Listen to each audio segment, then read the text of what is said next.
Capítulo 1. A estrada e o silêncio. Eu sempre achei que a BR-153 era o único lugar onde eu conseguia respirar de verdade. Paradoxal, não é? Respirar cercado por fumaça de diesel, poeira vermelha e o ronco constante do motor. Mas era isso. A estrada era meu refúgio, minha fuga, meu esconderijo. Meu nome é Rogério Mendes. Tenho 49 anos, mãos calejadas que já seguraram mais volantes do que mãos de gente. E um coração que parou de bater direito há 5 anos. Não parou literalmente, claro, mas quase. Quando Luana morreu, levou consigo a parte de mim que sabia sorrir sem esforço. Caminhoneiro solteiro. Era assim que eu me apresentava quando alguém perguntava. Nunca viúvo. Essa palavra pesava demais na boca, arranhava a garganta. Preferia dizer solteiro e deixar o assunto morrer ali mesmo. Naquela tarde de outubro, o calor no Tocantins estava insuportável. O tipo de calor que gruda na pele, que faz o asfalto derreter, que deixa o ar tremendo como se o mundo inteiro estivesse febril. Eu vinha de Araguaína, descendo em direção a Goiânia, carregando soja, sempre soja, às vezes milho. A carga mudava, mas a solidão era sempre a mesma. O rádio tocava uma música sertaneja antiga, daquelas que falam de amor perdido e saudade que não passa. Eu não desliguei. Aprendi a conviver com a dor de ouvir essas coisas. Era como cutucar uma ferida só para ter certeza de que ainda estava vivo. Luana adorava essas músicas. Ela morreu num acidente de carro, voltando da casa da mãe dela, em Anápolis.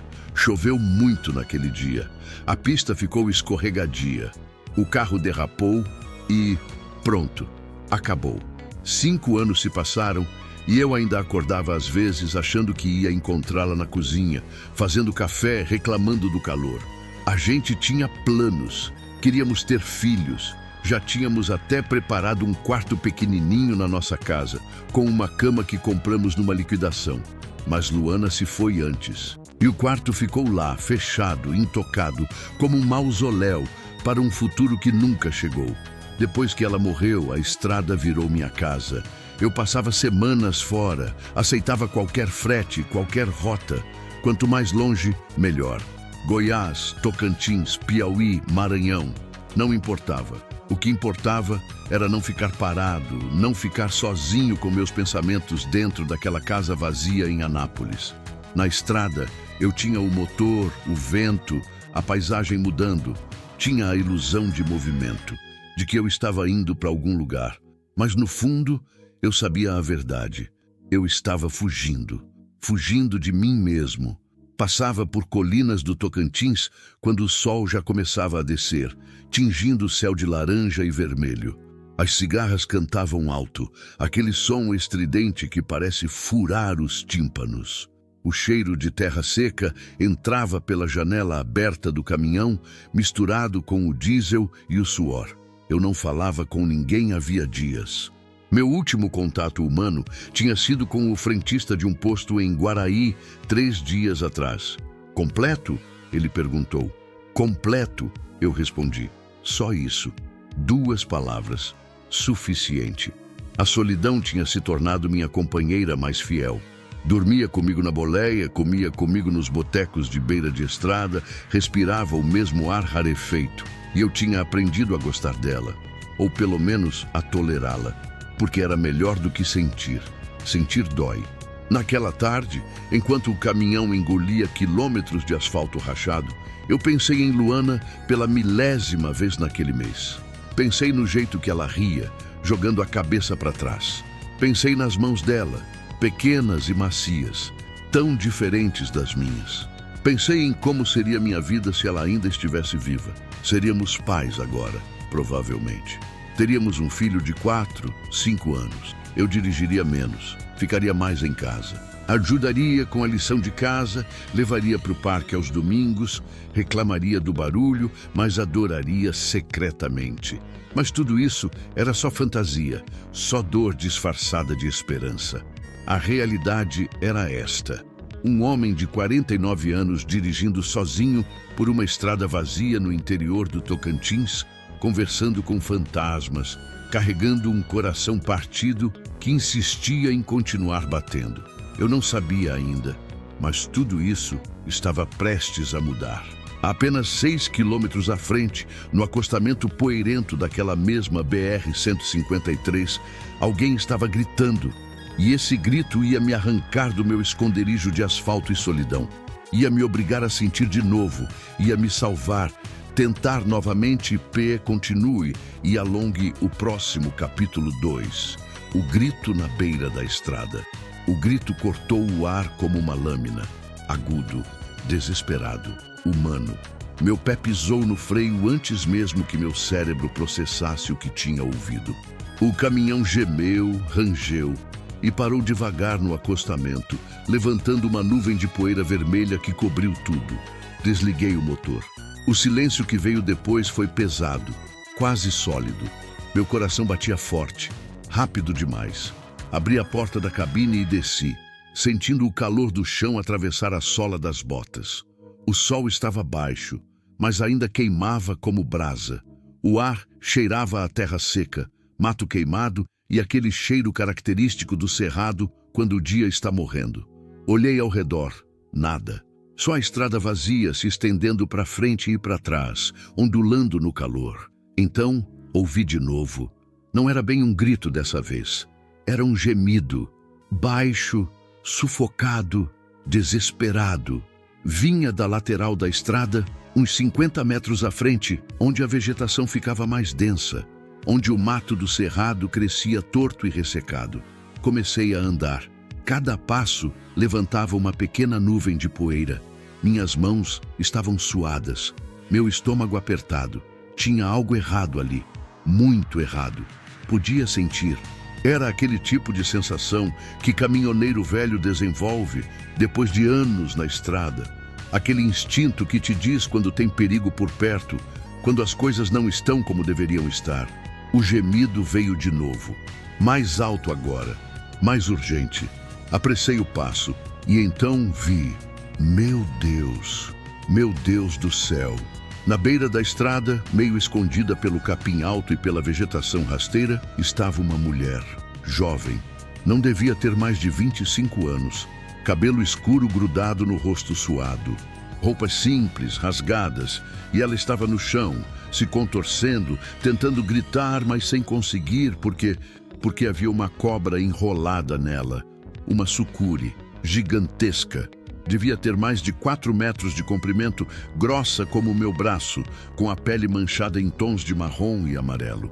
O corpo imenso do animal estava enrolado ao redor da cintura e do peito da mulher, apertando, esmagando, matando lentamente. A mulher me viu. Seus olhos arregalados encontraram os meus. Havia terror puro ali. Terror e súplica. Socorro! Ela conseguiu sussurrar, a voz quase inexistente. Por favor. Meu corpo travou por um segundo. Talvez menos. Talvez uma eternidade. Meu cérebro tentava processar o que estava vendo. Tentava decidir o que fazer, como agir. E então vi outra coisa. A barriga dela estava inchada, muito inchada. Ela estava grávida, muito grávida. O tempo parou. Todas as lembranças vieram de uma vez. Luana. O quarto que preparamos, os planos que fizemos, o filho que nunca veio. Tudo misturado, tudo queimando dentro do meu peito como gasolina em chamas.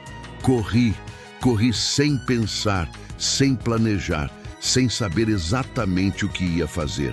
Só sabia que tinha que fazer alguma coisa, rápido. A sucuri estava apertando mais. Podia ver os músculos do animal se contraindo, podia ver a mulher ficando roxa, podia ver a vida sendo espremida para fora dela.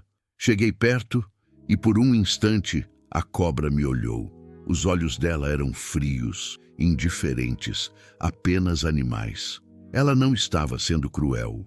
Estava apenas sendo o que era, um predador fazendo o que predadores fazem. Mas eu não podia deixar, não podia. Minha mão foi até o cinto e puxei a faca que todo caminhoneiro carrega. Não é grande coisa, apenas uma faca de cabo de madeira, velha, com a lâmina manchada pelo tempo, mas estava afiada. Eu sempre mantinha afiada. A sucuri sentiu minha presença e virou a cabeça na minha direção. A língua bifurcada saiu e entrou rapidamente, farejando o ar, testando, avaliando. Não se mexa, falei para a mulher, embora soubesse que ela mal podia respirar, quanto mais se mexer. Agarrei a cobra com a mão esquerda, logo abaixo da cabeça. A pele era surpreendentemente lisa, fria, firme. O animal se contorceu na mesma hora com uma força assustadora. Por um segundo pensei que ia me derrubar, mas segurei firme, com toda a força que tinha, e enterrei a faca. Uma vez, duas, três. O sangue jorrou, escuro e grosso, quente contra minha mão. A cobra se contorceu violentamente, o corpo todo se retorcendo, se contraindo, batendo contra o chão. A mulher gritou. Eu gritei também, acho. Não tenho certeza. Tudo era confusão, movimento, desespero. Continuei cortando. A faca entrava e saía, entrava e saía. Meus braços ardiam.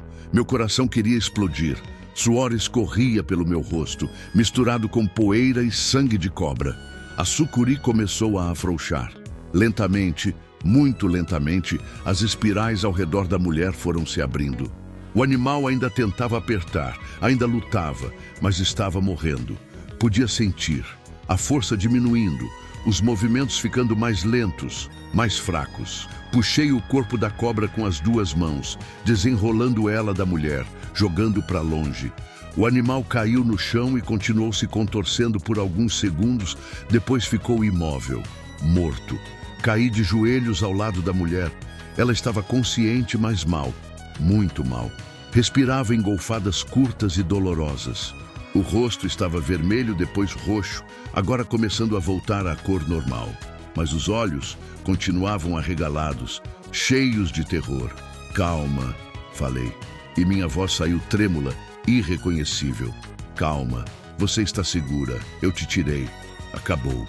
Coloquei as mãos ao redor do rosto dela, tentando fazê-la me olhar, me focar. Olha para mim, olha, você está viva, respira, só respira. Ela tentou falar, mas não conseguiu.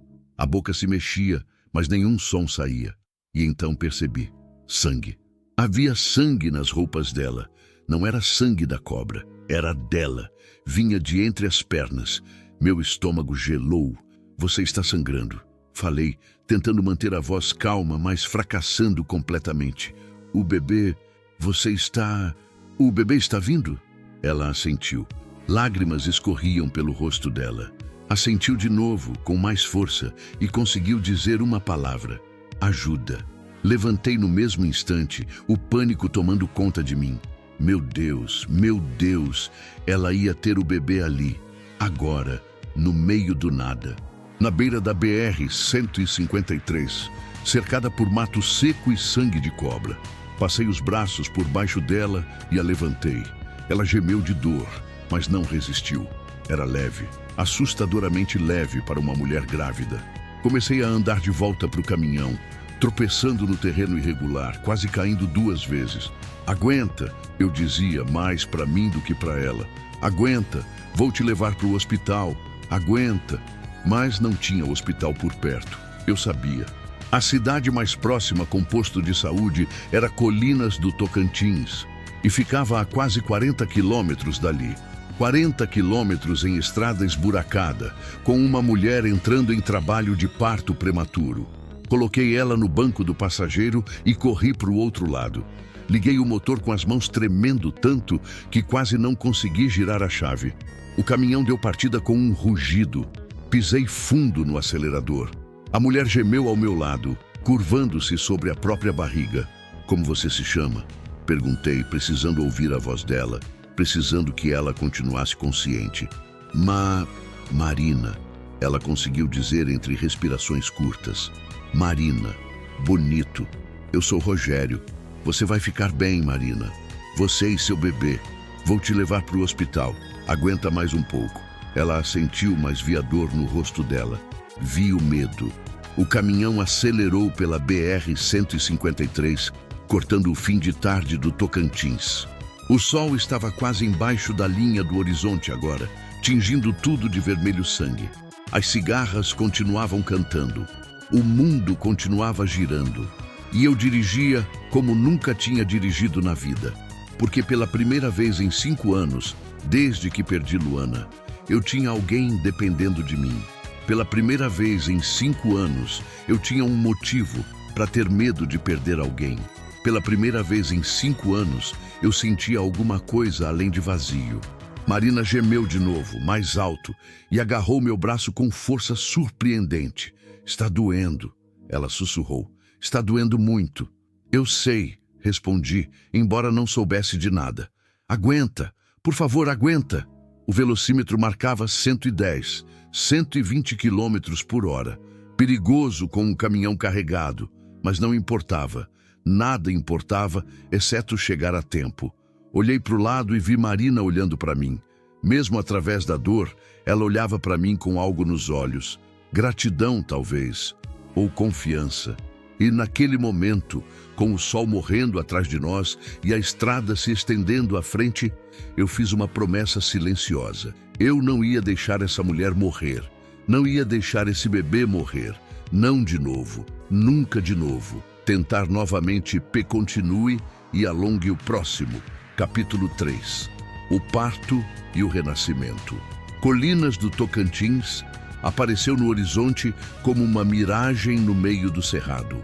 Luzes fracas começavam a se acender na cidade pequena, enquanto a noite engolia o que restava do dia. Minha garganta estava seca. Minhas mãos suavam tanto que escorregavam no volante. Marina gemia ao meu lado, cada vez mais alto, cada vez mais frequente. Tá perto, eu repetia como um mantra. Tá perto, Marina. Aguenta só mais um pouco. Ela não respondia mais, apenas gemia e respirava com dificuldade, curvada sobre a própria barriga, as mãos agarradas ao banco com tanta força que os nós dos dedos estavam brancos. Entrei na cidade acima da velocidade permitida. Não havia trânsito. Nunca há em cidades pequenas do interior à noite. Apenas alguns cachorros vadios na rua, um ou outro morador na calçada. Buzinei 3 vezes, 4, abrindo caminho. O posto de saúde ficava na rua principal. Um prédio baixo, pintado de branco e azul, com a tinta descascando e uma placa desbotada na frente. Freiei bruscamente na porta, o caminhão chiando e estremecendo. Antes mesmo de desligar o motor, já estava descendo. Socorro! Gritei, correndo até a porta. Alguém! Preciso de ajuda aqui! A porta se abriu e uma enfermeira apareceu. Devia ter uns 50 anos, cabelo grisalho preso num coque, uniforme azul desbotado. Ela olhou para mim com aquela expressão de quem já viu de tudo na vida. O que aconteceu? Perguntou, mas já estava se movendo, já estava vindo na minha direção. Mulher grávida, entrando em trabalho de parto. Ela foi atacada por uma cobra, tá sangrando, precisa de médico agora. Os olhos da enfermeira se arregalaram por um segundo, mas ela não perdeu a compostura. Traz ela! Corri de volta para o caminhão. Marina estava quase desmaiada, a cabeça jogada para trás contra o banco. Peguei ela no colo de novo, sentindo como estava molhada de suor, de sangue, de medo. Ela abriu os olhos por um segundo quando me sentiu levantá-la. Meu bebê, sussurrou. Só isso. Meu bebê vai ficar bem, eu disse, e precisava que fosse verdade. Precisava. Entrei no posto com Marina nos braços. A enfermeira já tinha preparado uma maca e me indicou com um gesto brusco para colocá-la ali. Assim que Marina tocou o colchão fino, ela se contorceu gritando. Um grito agudo, desesperado, que me perfurou os ouvidos e o peito. Onde está o médico? Perguntei, a voz saindo mais alta do que eu pretendia. Não temos médico hoje. Ele vem só terça e quinta. Hoje é sexta. Senti o chão sumir debaixo dos meus pés. Como assim não tem médico? Ela vai ter o bebê agora. Eu sei. A enfermeira estava verificando os sinais vitais de Marina, movendo-se com eficiência prática. Já fiz muitos partos. Vai dar tudo certo. Será que vai? Eu queria gritar. Como você pode ter certeza?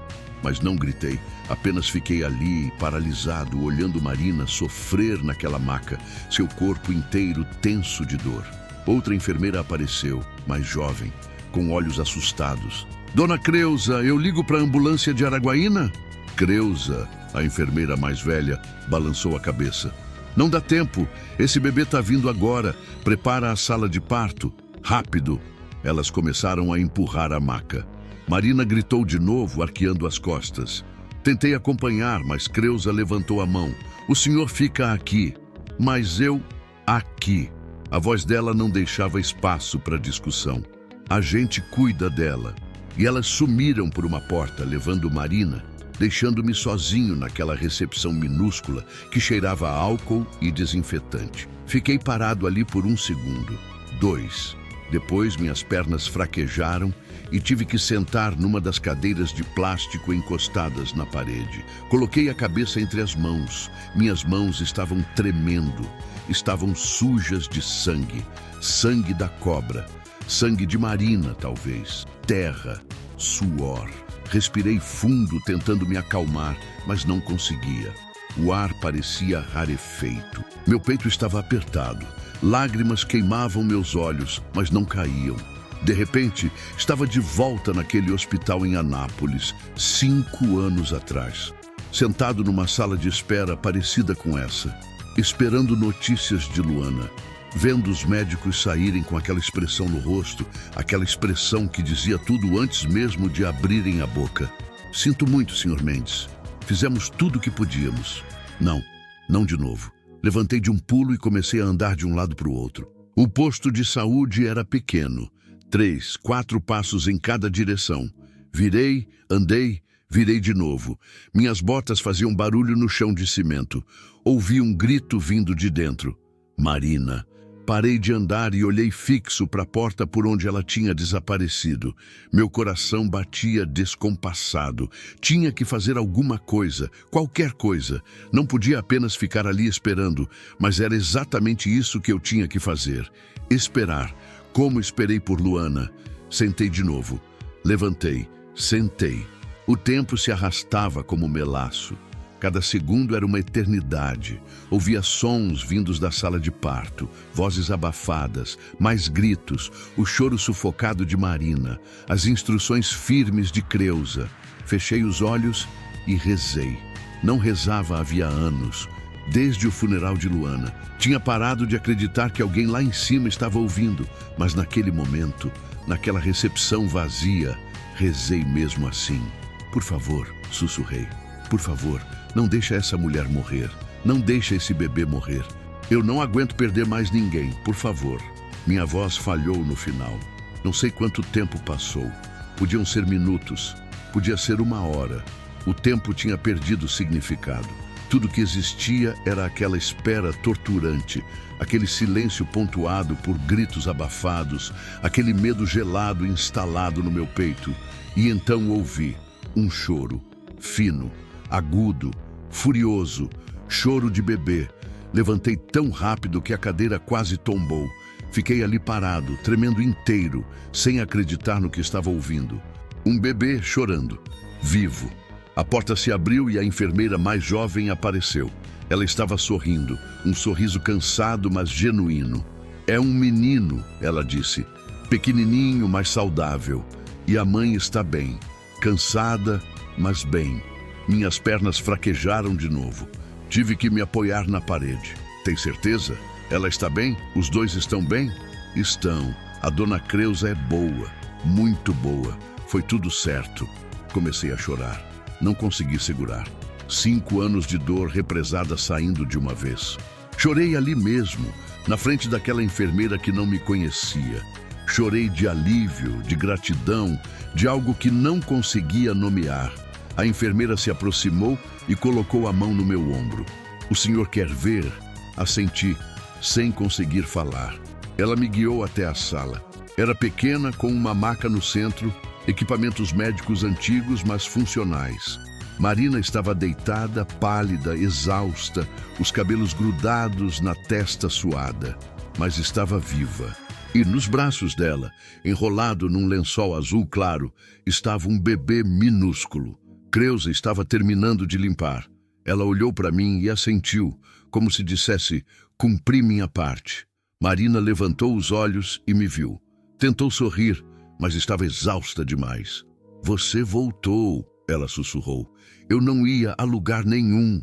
Me aproximei devagar, como se tivesse medo de quebrar algo frágil.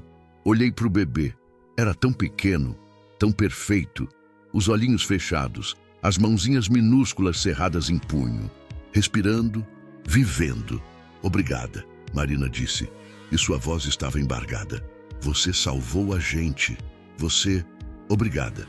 Não consegui responder. Apenas olhei para ela, para esse bebê, para esse milagre improvável que tinha acontecido ali naquele posto de saúde precário no meio do interior do Tocantins. Como vai chamar ele? Perguntei finalmente. Marina olhou para o filho, passou a mão de leve pelo rostinho dele. Samuel, ela disse. Sempre gostei desse nome. Samuel, Samuel, repeti. A palavra era bonita, tinha peso, tinha significado. É um nome forte. Ele vai precisar ser forte. Marina me olhou de novo e tinha algo nos olhos dela. Medo. Tem coisas que você não sabe. Sobre mim. Sobre por que eu estava naquela estrada sozinha. Sobre... Não precisa falar agora, interrompi. Você precisa descansar. Mas você precisa saber. Porque eu não sei se estamos seguros ainda. Meu estômago apertou. O que você quer dizer? Mas antes que ela pudesse responder, Creusa interveio. Conversa depois. Agora ela precisa descansar e o bebê precisa mamar. O senhor vai ter que sair. Marina apertou minha mão com força surpreendente. Você vai ficar? Não vai embora? Olhei para ela, para esse bebê, para essa mulher que tinha entrado na minha vida gritando na beira da estrada há menos de 2 horas e que já significava algo. Não sabia bem o que ainda, mas algo. Vou ficar, prometi. Não vou a lugar nenhum. Ela relaxou visivelmente. Obrigada, sussurrou de novo e fechou os olhos. Saí da sala e voltei para a recepção. A adrenalina estava baixando e com ela vinha a exaustão. Me sentei de novo naquela cadeira de plástico e olhei para as minhas mãos. Ainda tremiam. Limpei no jeans o resto de sangue que tinha ficado. Olhei para o relógio. Já passava das 8 da noite. Lá fora, colinas do Tocantins dormia seu sono de cidade pequena. Cachorros latiam ao longe.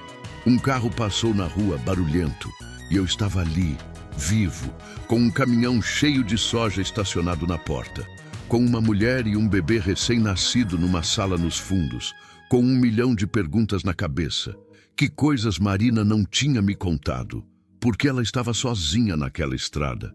Porque ela tinha dito que talvez não estivessem seguros. E mais importante, por que eu me importava tanto? Não conhecia essa mulher. Não devia nada a ela. Podia ir embora agora, voltar para o caminhão, seguir viagem, entregar a carga, voltar para minha vida de sempre, voltar para a solidão. Mas sabia que não ia fazer isso. Alguma coisa tinha mudado. Nas últimas 2 horas, alguma coisa dentro de mim tinha acordado, como se tivesse passado 5 anos dormindo e finalmente tivesse aberto os olhos. Não era só sobre salvar Marina da cobra, ou sobre levá-la para o hospital a tempo.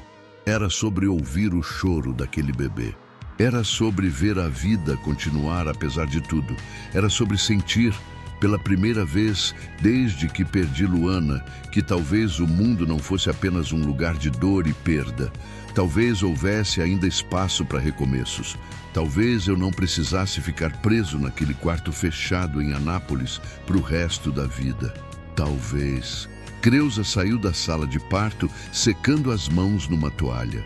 Ela me olhou com aquela expressão de quem avalia. Você é parente dela?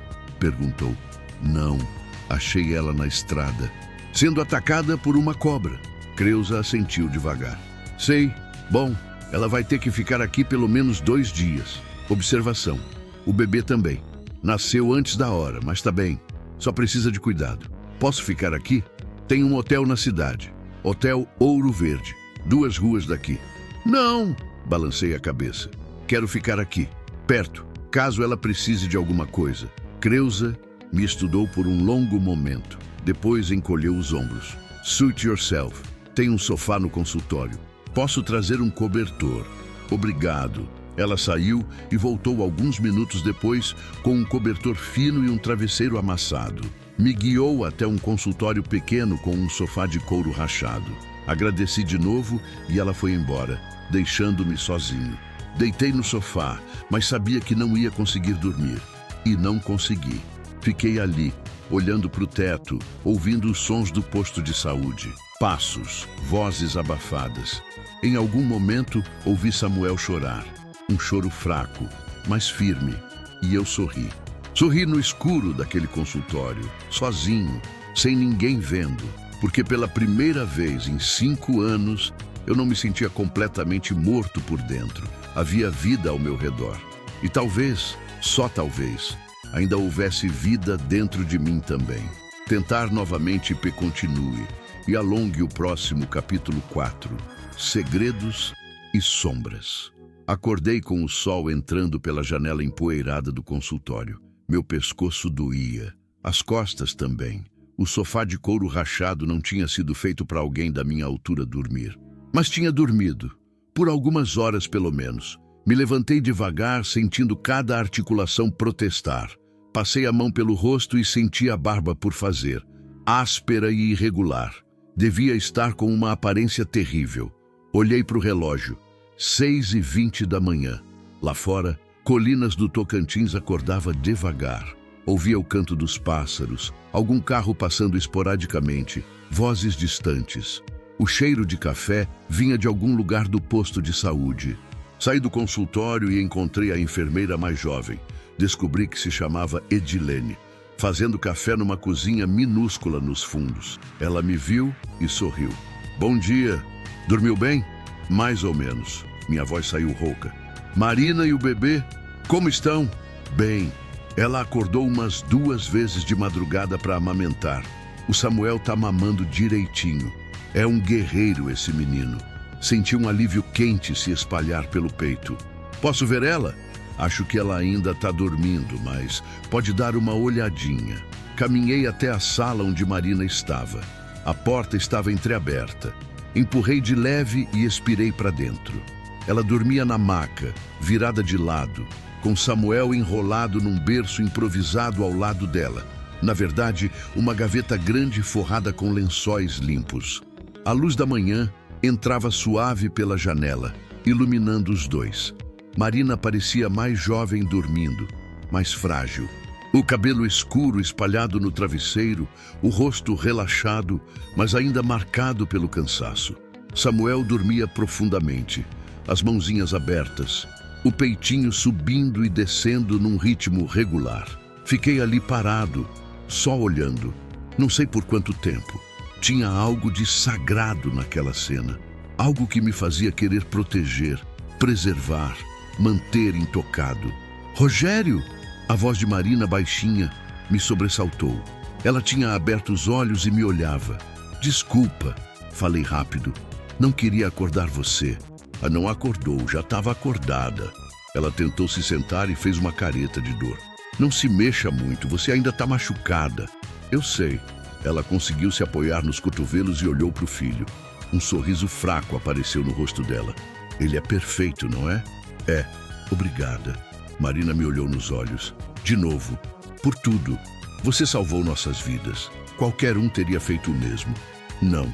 Ela balançou a cabeça com firmeza. Não teria. A maioria das pessoas nem teria parado. Mas você parou. Lutou com aquela cobra. Me trouxe aqui. Ficou. Você... A voz dela falhou. Você é um anjo. Ri sem graça. Sem jeito. Não sou anjo, não. Só um caminhoneiro velho que estava no lugar certo. Ou no lugar errado na hora certa. Marina olhou para a janela. A expressão dela mudou. O sorriso sumiu. Depende de como você vê as coisas. Puxei uma cadeira e sentei ao lado da maca. Ontem você falou que tinha coisas que eu precisava saber. Sobre por que você estava sozinha naquela estrada. Ela ficou em silêncio por um longo momento. Samuel mexeu um pouco no berço improvisado, mas continuou dormindo. Você não precisa me contar nada se não quiser, falei. Mas se tiver perigo, se alguém estiver te procurando, eu preciso saber, para poder ajudar. Marina respirou fundo. Quando falou, a voz estava baixa, controlada, mas havia dor ali. Muita dor. Eu fugi. 2 palavras, simples, mas carregadas de significado. De quem? do pai do Samuel, do homem que eu achava que amava. Ela olhou para as próprias mãos. A gente ficou junto por 2 anos. Conheci ele em Goiânia, trabalhava num mercado. Ele era motorista de van, levava a gente para todo canto. Era bonito, engraçado, atencioso. Ou pelo menos fingia ser. Fez uma pausa, engoliu seco. No começo era tudo perfeito. Ele me tratava como princesa. Dizia que ia cuidar de mim, que ia me dar uma vida boa, e eu acreditei. Larguei meu emprego, fui morar com ele. E foi aí que tudo mudou. Meu estômago apertou. Já sabia onde essa história ia dar. Ele começou a beber, ficava agressivo, gritava, quebrava coisas e depois começou a me bater. A voz dela estava firme, mas vi suas mãos tremendo. Eu tentei sair. Juro que tentei, mas ele sempre me achava. Dizia que ia me matar se eu fugisse. Dizia que ninguém ia me querer, que eu era lixo, que não valia nada. Uma lágrima escorreu pelo rosto dela. Ela limpou rápido com raiva. Quando descobri que estava grávida, pensei que ele ia mudar, que ia ficar feliz. Mas ficou pior, muito pior. Dizia que o bebê não era dele. Me bateu tanto um dia que eu achei que ia perder o Samuel. Minhas mãos se fecharam em punhos. Senti uma raiva quente, violenta, subindo pelo peito. Foi aí que decidi, não importava o que ele fizesse comigo, mas eu não ia deixar ele machucar meu filho. Então fugi de verdade. Esperei ele sair para trabalhar, peguei o pouco dinheiro que tinha escondido e saí. Peguei carona com um caminhoneiro até Palmas, depois com outro até Colinas. Ia tentar chegar em Araguaína, onde minha mãe mora, mas a cobra te achou antes. Ela olhou para mim. Se você não tivesse passado naquela hora, eu e o Samuel estaríamos mortos agora. Fiquei em silêncio, processando tudo. Esse homem, falei finalmente, ele sabe para onde você foi? Marina balançou a cabeça. Não acho. Não contei para ninguém, nem para minha mãe. Tinha medo que ele fosse lá procurar. Ia sumir primeiro, depois mandava notícia. Mas ele vai procurar você. Vai! O medo nos olhos dela era palpável. Ele não desiste fácil. Já me achou outras vezes. Tem amigos por todo canto. Conhece gente da estrada. Ele vai procurar. E quando achar... Não terminou a frase. Não precisava. Me levantei e comecei a andar pela sala. Meu cérebro trabalhava rápido, tentando montar um plano. Como ele se chama? Júnior. Júnior Carvalho. Mas todo mundo chama só de Júnior. E fisicamente, como é? Alto. Mais alto que você, forte. Tem uma tatuagem de cobra no braço esquerdo, dentes da frente meio tortos e os olhos... Ela tremeu. Os olhos dele ficam completamente vazios quando ele está com raiva, como se não tivesse nada humano ali dentro. Parei de andar e olhei para ela. Você está segura aqui por enquanto. Ninguém sabe que você está em Colinas, mas quando sair do hospital você vai precisar sumir de verdade, ir para algum lugar onde ele não encontre.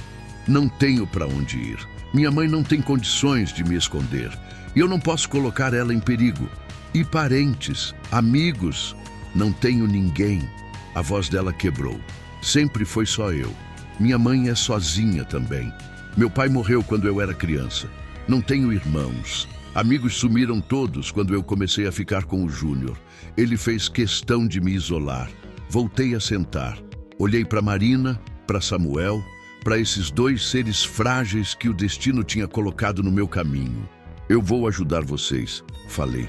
As palavras saíram antes mesmo que eu pensasse nelas. Marina me olhou com surpresa. Você já ajudou demais. Não posso pedir mais. Não está pedindo, eu estou oferecendo. Respirei fundo. Tenho uma casa em Anápolis. É grande e segura. Você e o Samuel podem ficar lá até a gente descobrir o que fazer. Rogério, não. Eu não posso aceitar isso. Você não me conhece. E se o Júnior descobrir e for atrás de você também? Que venha. A voz saiu mais dura do que pretendia. Eu não tenho medo de valentão covarde que bate em mulher grávida. Marina ficou em silêncio, olhando para mim como se tentasse entender quem eu era de verdade. Por que você está fazendo isso? Perguntou finalmente. Por que se importa tanto com gente que você nem conhece? Era uma boa pergunta, uma pergunta que eu mesmo tinha me feito a noite inteira. Porque eu sei como é perder alguém, respondi baixinho. Minha esposa morreu há 5 anos e desde então eu tô só existindo, dirigindo, fugindo. Mas ontem, quando ouvi o Samuel chorar, quando vi ele vivo, alguma coisa acordou dentro de mim, alguma coisa que estava morta há muito tempo. Fiz uma pausa, engoli o nó na garganta. Não quero que você passe pelo que eu passei. Não quero que o Samuel cresça sem mãe, porque algum covarde decidiu que tem direito de tirar vidas. Então eu vou ajudar, não por pena, mas porque eu preciso. Preciso saber que ainda posso fazer diferença, que ainda vale a pena estar vivo. Marina tinha lágrimas escorrendo pelo rosto agora. Ela estendeu a mão e segurou a minha. Obrigada, sussurrou. Obrigada por me ver, por nos ver. Segurei a mão dela de volta, sentindo como era pequena, delicada. A gente vai dar um jeito, prometo. Samuel acordou nesse momento e começou a choramingar. Marina soltou minha mão e pegou o filho no colo. Automática, naturalmente. Começou a amamentá-lo e ele se acalmou imediatamente. Olhei para aquela cena, uma mãe alimentando seu filho, e senti uma onda de proteção tão forte que quase me derrubou. Não ia deixar nada acontecer com eles. Nada. A porta se abriu e Creuza entrou, carregando uma bandeja com café e pão. Ela olhou para mim e depois para Marina. Bom dia, como estão os pacientes? Bem, Marina respondeu. Muito bem. Creuza colocou a bandeja numa mesinha. A senhora vai ter alta amanhã se continuar assim. O bebê também. São fortes os dois. Mas amanhã? Marina olhou para mim, um pouco de pânico nos olhos. Tudo bem, tranquilizei. Amanhã a gente resolve tudo. Mas lá no fundo, uma preocupação roía minha mente. E se o Júnior já estivesse procurando? E se ele chegasse antes da gente sair de Colinas? Balancei a cabeça, afastando os pensamentos ruins. Não podia ficar paralisado pelo medo. Tinha que agir, tinha que planejar. Saí da sala e fui até o caminhão. A manhã estava clara, quente. O céu azul e imenso se estendia sobre o cerrado. Liguei para o meu contratante e expliquei que tinha tido um problema mecânico, que ia atrasar a entrega por alguns dias. Ele reclamou, ameaçou descontar do frete, mas aceitou. Depois fiquei ali parado ao lado do caminhão, olhando para a estrada. A BR-153 se estendia em ambas direções, vazia, silenciosa, mas senti um arrepio na nuca, como se alguém estivesse observando. Como se o perigo estivesse se aproximando. Balancei a cabeça de novo. Paranoia. Só paranoia. Mas quando entrei de volta no posto de saúde, não consegui afastar completamente a sensação. Algo estava vindo. E quando chegasse, eu precisaria estar pronto. Tentar novamente continue e alongue o próximo capítulo 5. O lobo na estrada. Os 2 dias seguintes passaram numa calmaria enganosa. Marina se recuperava bem, Samuel mamava e dormia com a regularidade de um reloginho, e eu passava o tempo entre o posto de saúde e o caminhão, sempre alerta, sempre de olho na estrada. Colinas do Tocantins era pequena demais para ter segredos. Todo mundo sabia de tudo. A notícia da mulher que tinha sido atacada por uma sucuri e dado à luz no posto de saúde se espalhou rápido. Gente aparecia na porta para dar uma olhada, trazer comida, oferecer roupa de bebê. A solidariedade do interior, aquela coisa genuína que não existe nas cidades grandes. Marina ficava envergonhada com tanta atenção, mas aceitava tudo com gratidão. Precisava aceitar. Não tinha nada. As roupas que vestia quando a encontrei estavam rasgadas, sujas de sangue e terra.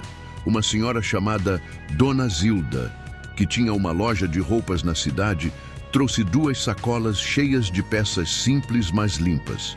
Outra mulher, mais jovem, trouxe fraldas e roupinhas de bebê que os filhos dela já não usavam mais. Eu agradecia por cada gesto, mas a preocupação não me deixava em paz.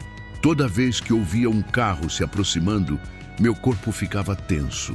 Toda vez que via alguém estranho na rua, minha mão ia instintivamente para o bolso onde guardava a faca. Eu sabia que era questão de tempo. Júnior ia descobrir. Gente como ele sempre descobre. Na manhã do terceiro dia, Creuza deu alta para Marina e Samuel. Vocês estão bem? Ela disse, verificando os sinais vitais uma última vez. Mas cuidado, o bebê é prematuro. Qualquer coisa estranha, qualquer febre, qualquer dificuldade para respirar, vocês procuram um médico imediatamente. Marina assentiu, segurando Samuel contra o peito. Ela estava usando uma das roupas que Dona Zilda tinha trazido. Uma calça jeans simples e uma blusa azul clara.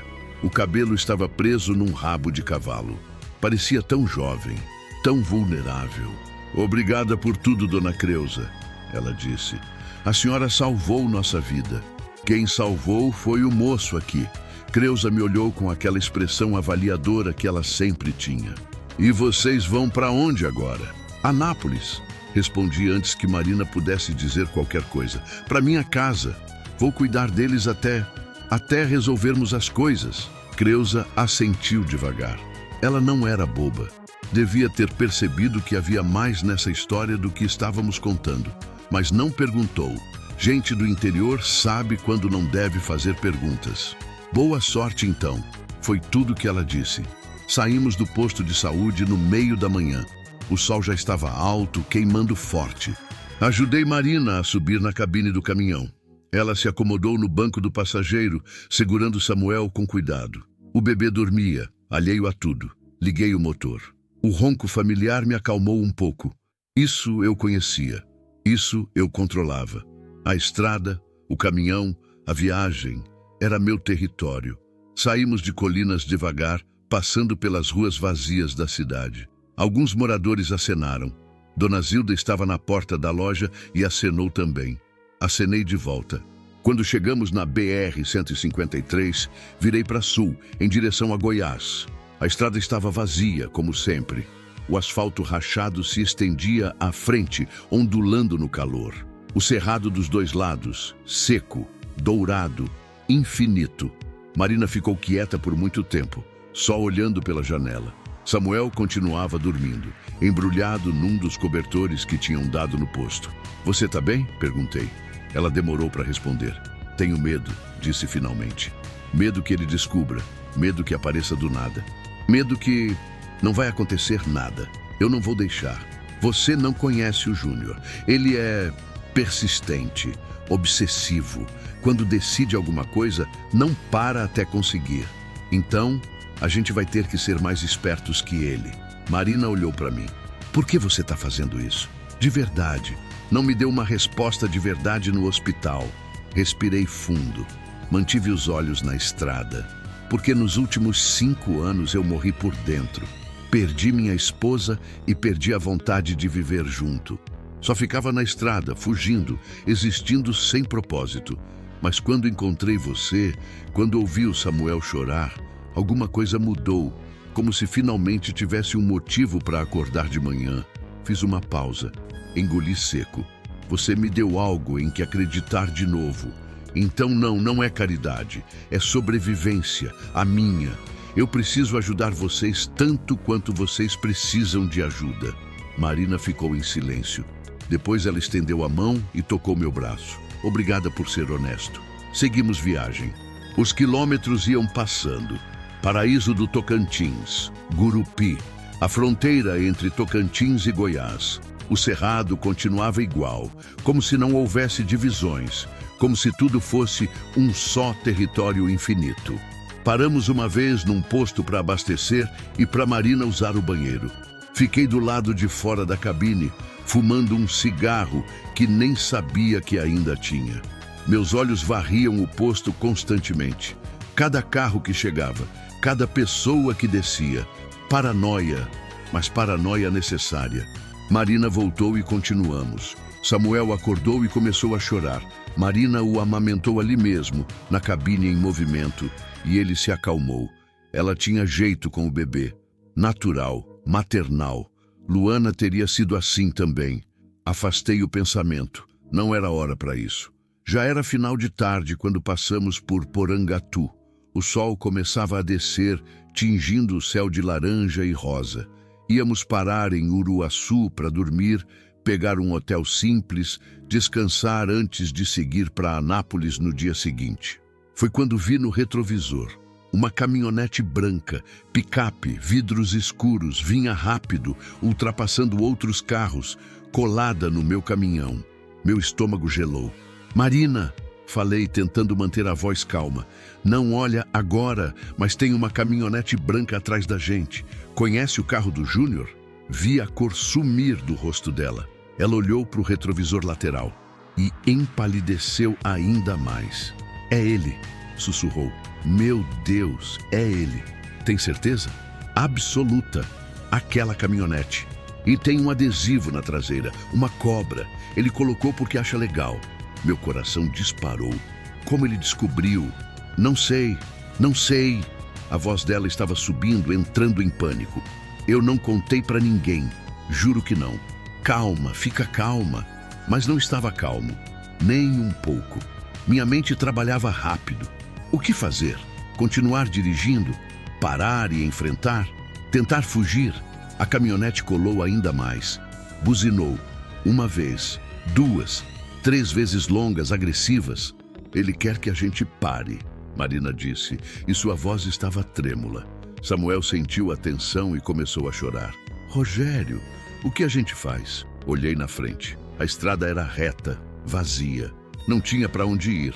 Se eu não parasse, ele podia fazer alguma besteira. Ultrapassar e frear na frente, nos tirar da pista, qualquer coisa. Mas se eu parasse, a caminhonete buzinou de novo, mais forte, mais raivosa, e então ele ultrapassou. A picape branca acelerou, passou para o lado esquerdo e ficou lado a lado com o caminhão. Os vidros eram escuros, mas pude ver uma silhueta. Homem grande, sozinho. Ele baixou o vidro do lado do motorista e eu vi o rosto dele, alto, forte, tatuagem de cobra visível no braço que segurava o volante e os olhos. Mesmo à distância, mesmo com o sol batendo, eu vi os olhos. Vazios, completamente vazios. Marina tinha razão. Não havia nada humano ali. Ele gritou alguma coisa que não consegui ouvir por causa do barulho dos motores. Apontou para frente, indicando que eu parasse. Não para! Marina implorou. Por favor, não para! Se você parar, ele vai me matar. Vai matar o Samuel. Vai matar você também. Samuel chorava cada vez mais alto. Marina tentava acalmá-lo, mas suas mãos tremiam demais. A caminhonete começou a forçar para a direita, tentando me tirar da pista. Segurei o volante com força. O caminhão era mais pesado, mas ele era mais ágil.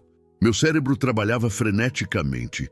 Pensar, tinha que pensar, não podia entrar em pânico. A estrada à frente, reta, vazia, mas em alguns quilômetros havia uma entrada para uma estrada vicinal. Eu conhecia, já tinha passado por ali dezenas de vezes. Era de terra, estreita, cheia de curvas, levava a pequenos povoados, fazendas isoladas. Se eu conseguisse chegar lá, a caminhonete forçou de novo, dessa vez mais forte. Senti o caminhão balançar. Marina gritou, segurando Samuel contra o peito. Segura firme, falei, e reza. O que você vai fazer? Não respondi, só acelerei. O caminhão rugiu, ganhando velocidade, 80, 90, 100 km por hora. Perigoso com a carga que levava, mas não tinha escolha. Júnior acelerou também, mantendo-se ao lado. Ele gritava alguma coisa. A voz dele chegava abafada, mas furiosa. A entrada da vicinal estava chegando. 200 metros, 150, 100. Júnior não sabia o que eu ia fazer. Ele achava que eu ia continuar na BR, que eventualmente eu teria que parar. 50 metros. Segura, gritei. 30 metros. Pisei no freio e virei o volante com toda a força para a direita. O caminhão chiou, derrapou, a traseira deslizando no asfalto. Marina gritou. Samuel chorou. Eu lutava com o volante tentando manter controle, tentando não tombar. A caminhonete passou direto. Júnior não teve tempo de reagir. Vi pelo retrovisor ele tentando frear, tentando voltar, mas a velocidade era alta demais. O caminhão entrou na vicinal levantando uma nuvem gigantesca de poeira vermelha. O chão de terra era irregular, cheio de buracos. O caminhão pulava, sacudia, rangia, mas eu não desacelerava, não podia. Olhei no retrovisor. A caminhonete tinha conseguido fazer o retorno. Estava vindo atrás. Rápida, muito rápida. "Ele está vindo!" Marina gritou. Eu sei. A estrada de terra se estreitava, curvava, subia e descia. Árvores dos dois lados. O caminhão não foi feito para isso.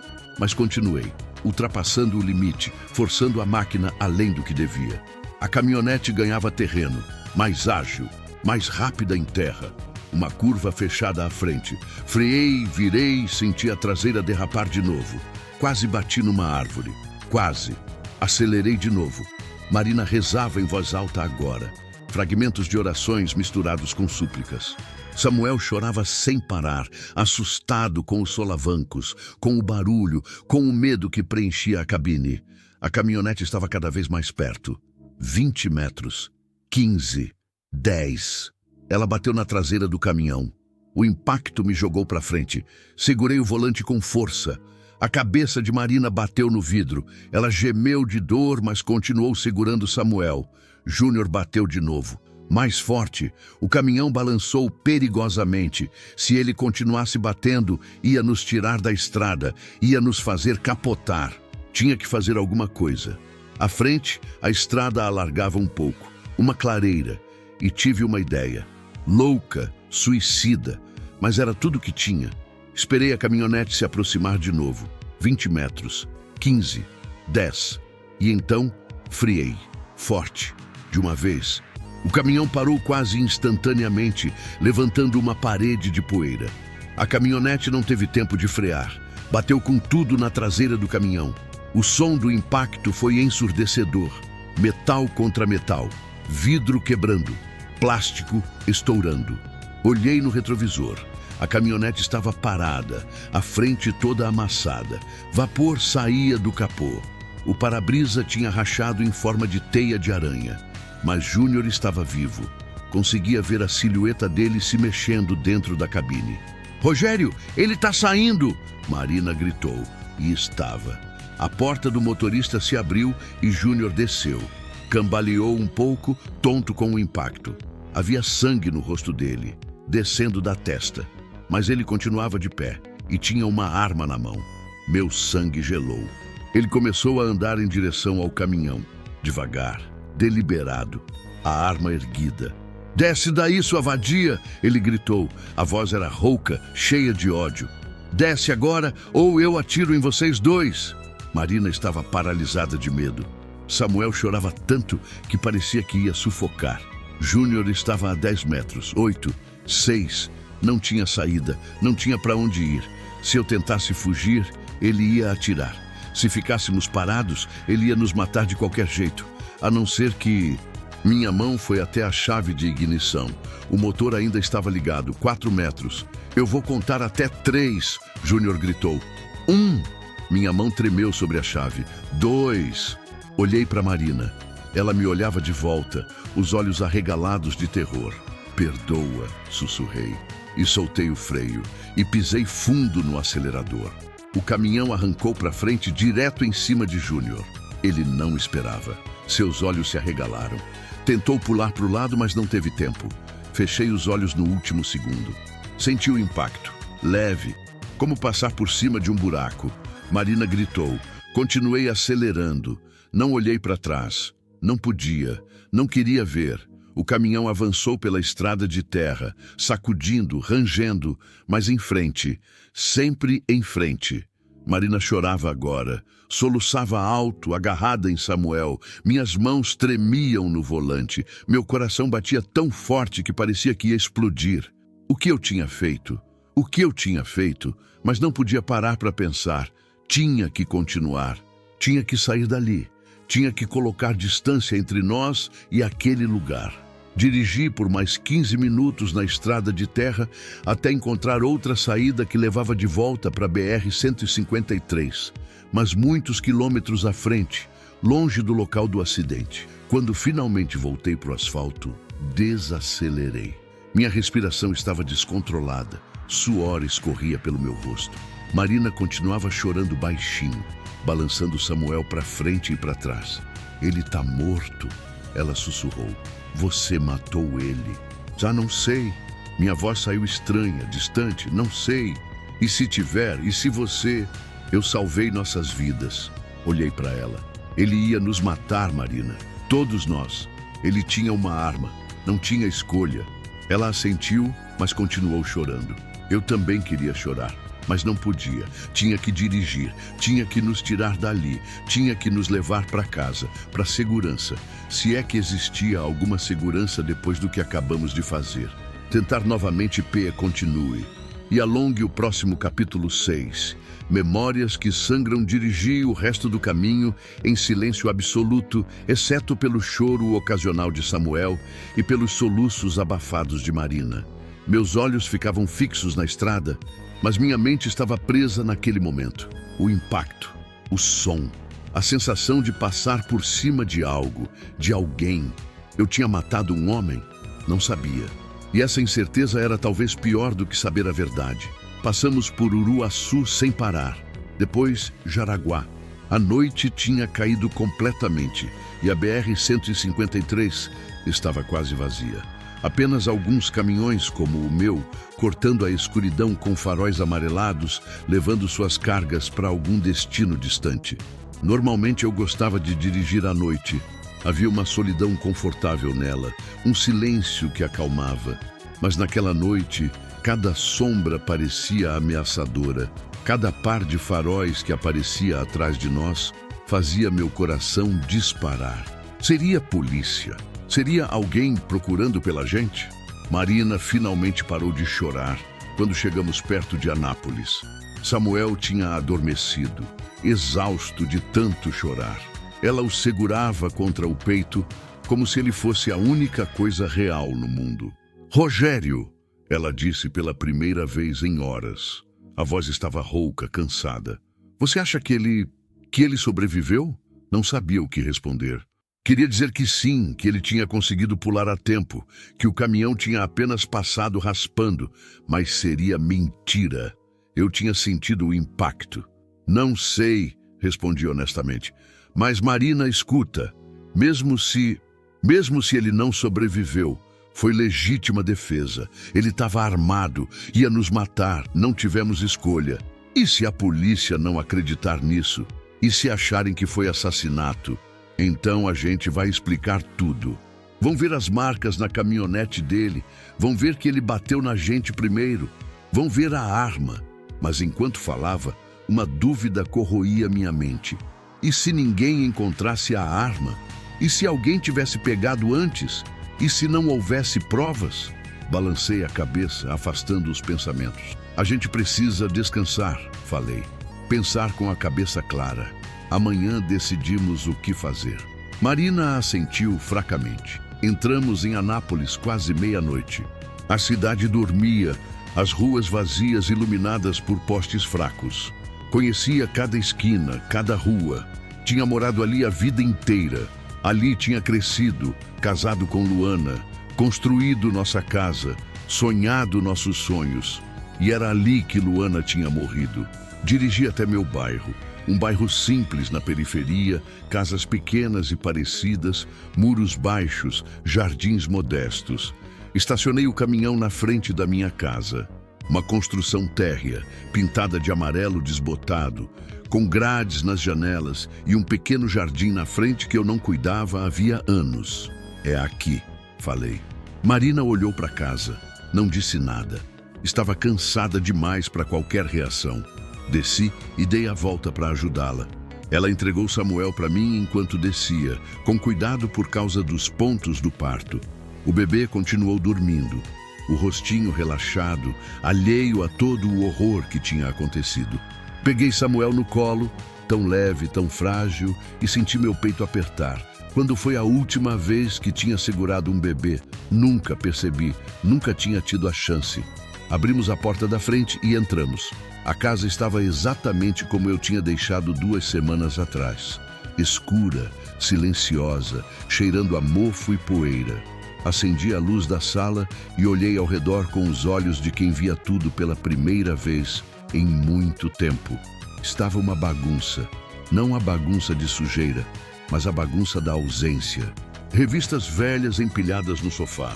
canecas de café esquecidas na mesinha de centro, roupas penduradas no encosto das cadeiras, a televisão coberta de poeira, as cortinas fechadas, bloqueando qualquer luz. Era a casa de um homem que tinha desistido de viver.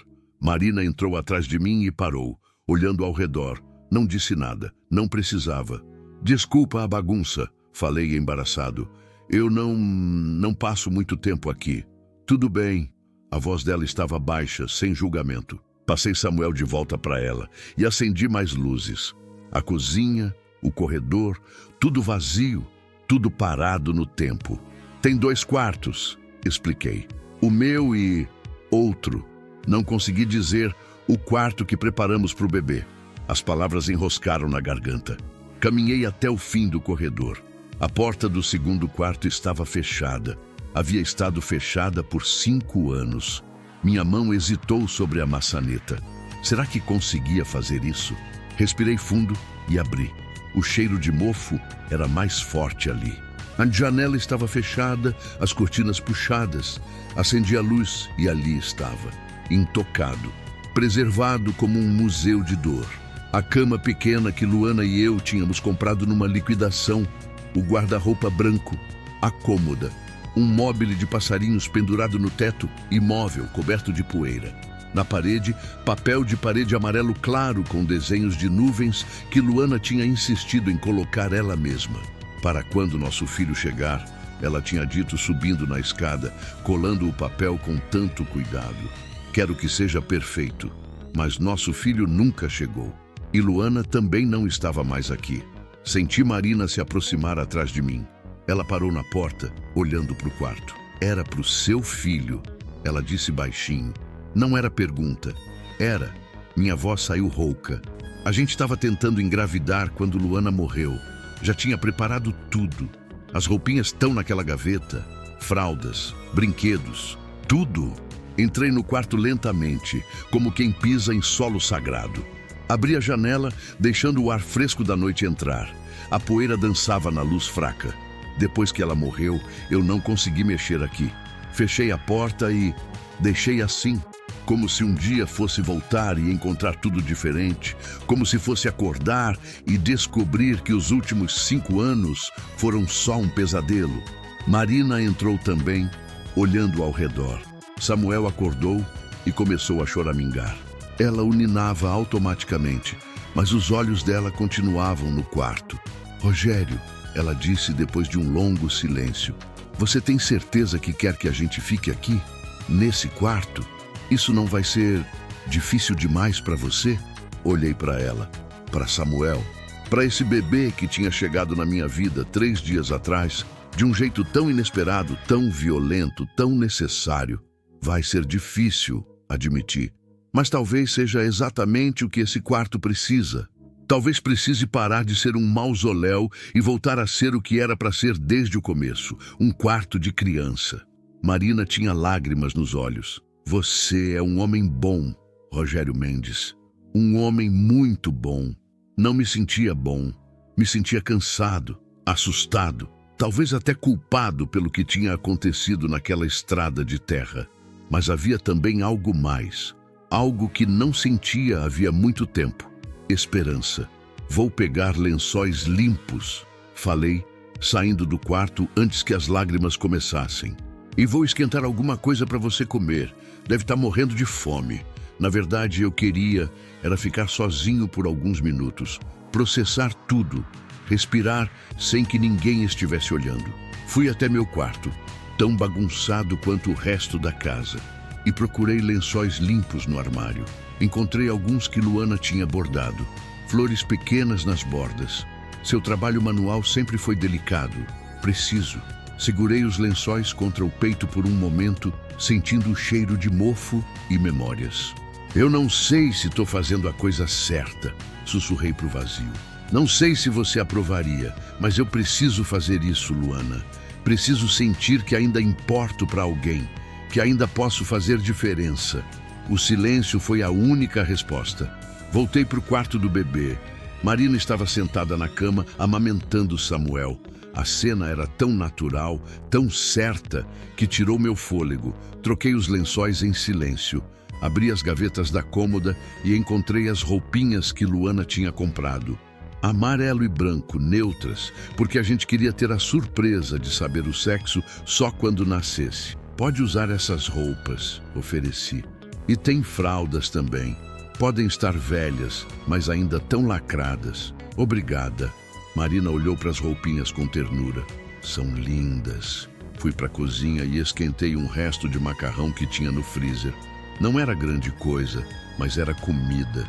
Servi num prato e levei para Marina junto com um copo de suco. Ela comeu devagar, com Samuel dormindo agora num canto da cama, cercado por travesseiros para não rolar. Você não vai comer? Ela perguntou. Não tô com fome. Era verdade. Meu estômago estava embrulhado. Cada vez que fechava os olhos, via a cena se repetindo. O caminhão acelerando, Júnior tentando pular, o impacto. Marina terminou de comer em silêncio. Levei o prato de volta para a cozinha e lavei, mais pelo movimento automático do que por necessidade. Quando voltei, ela estava deitada na cama de lado, olhando para Samuel. As lágrimas escorriam silenciosamente pelo rosto dela. Marina, eu deveria estar feliz, ela sussurrou. Deveria estar aliviada. Ele não pode mais me machucar.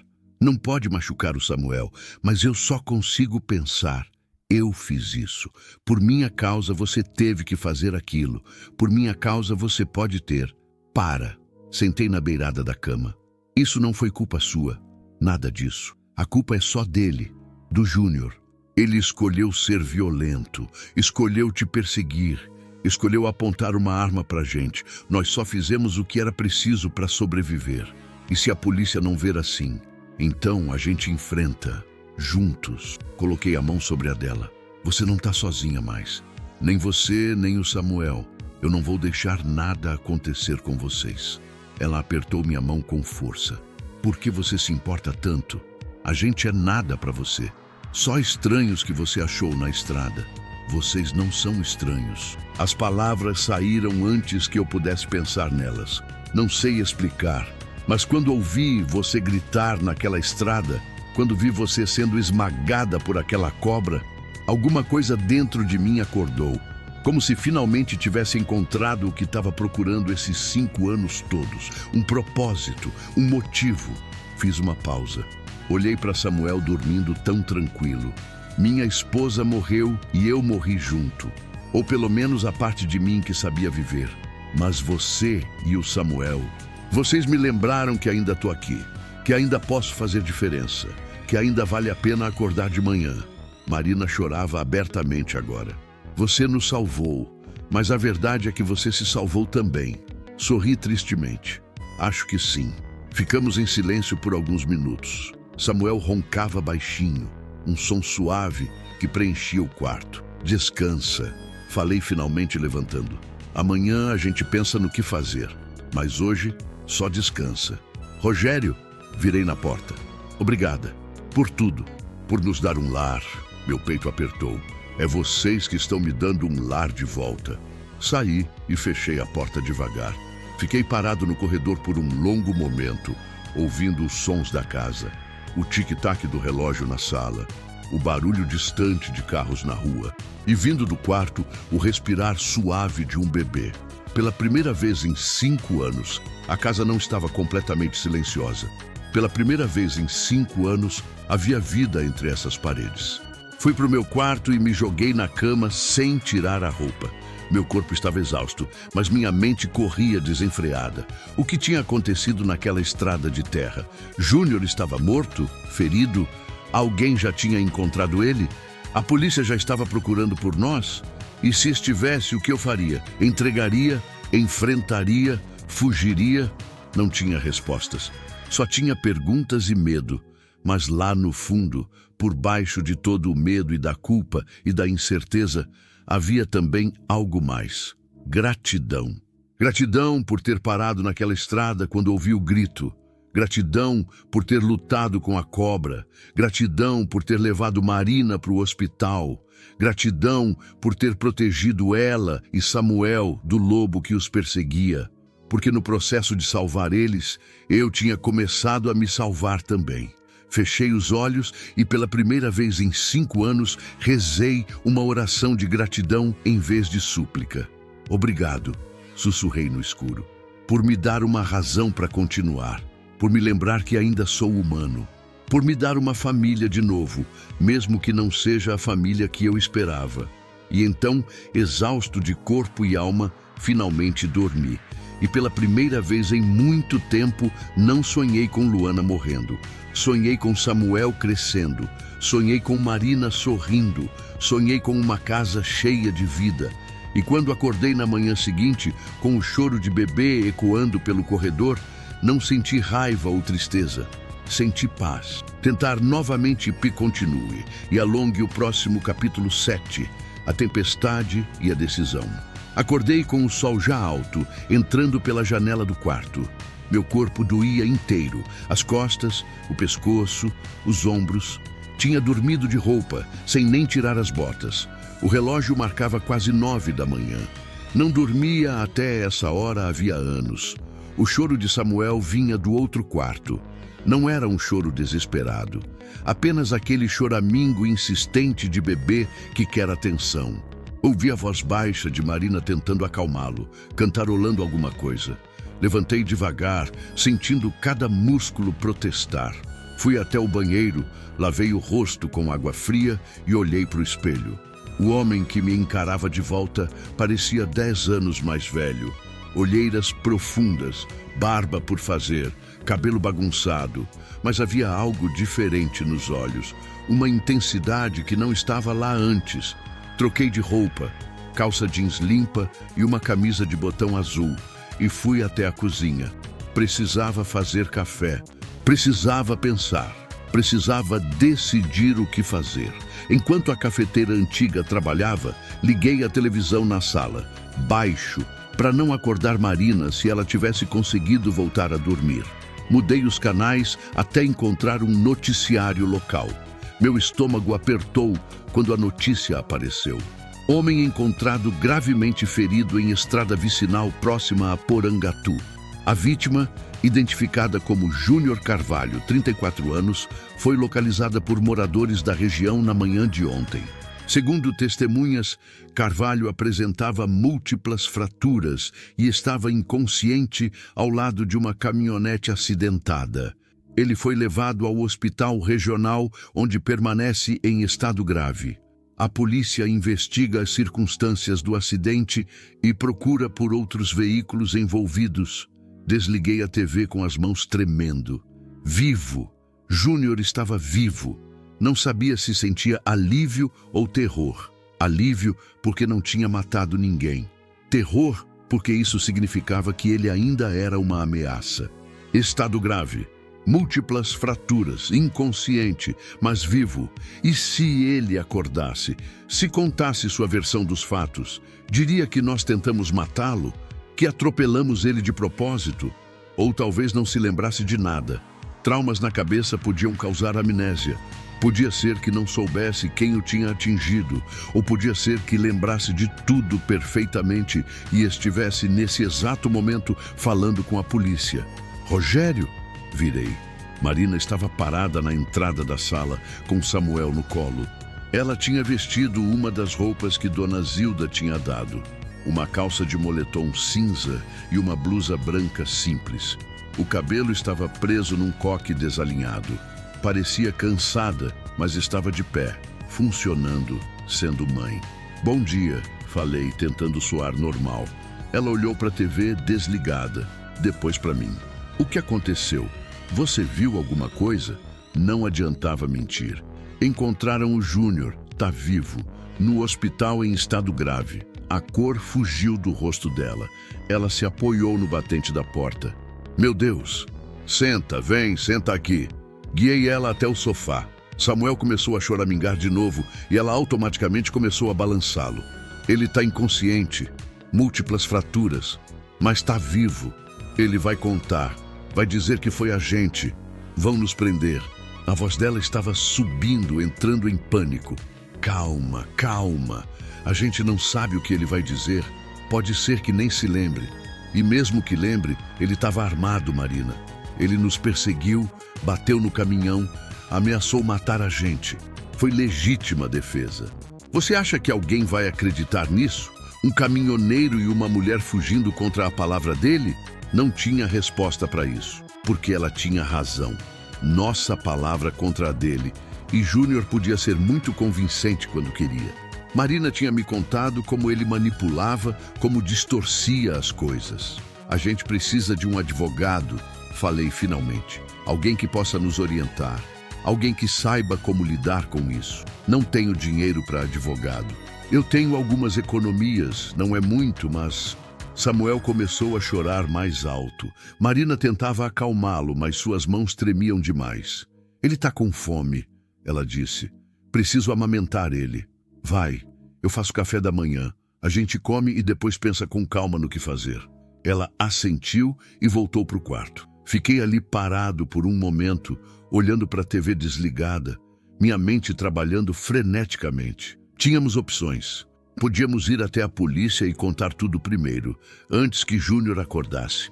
Poderíamos apresentar nossa versão, mostrar as marcas no caminhão, explicar que foi legítima defesa, ou podíamos esperar, ver se Júnior acordava, ver o que ele dizia, reagir de acordo. Ou podíamos fugir, pegar o caminhão e ir embora, mudar de cidade, de estado, recomeçar em outro lugar onde ninguém nos conhecesse.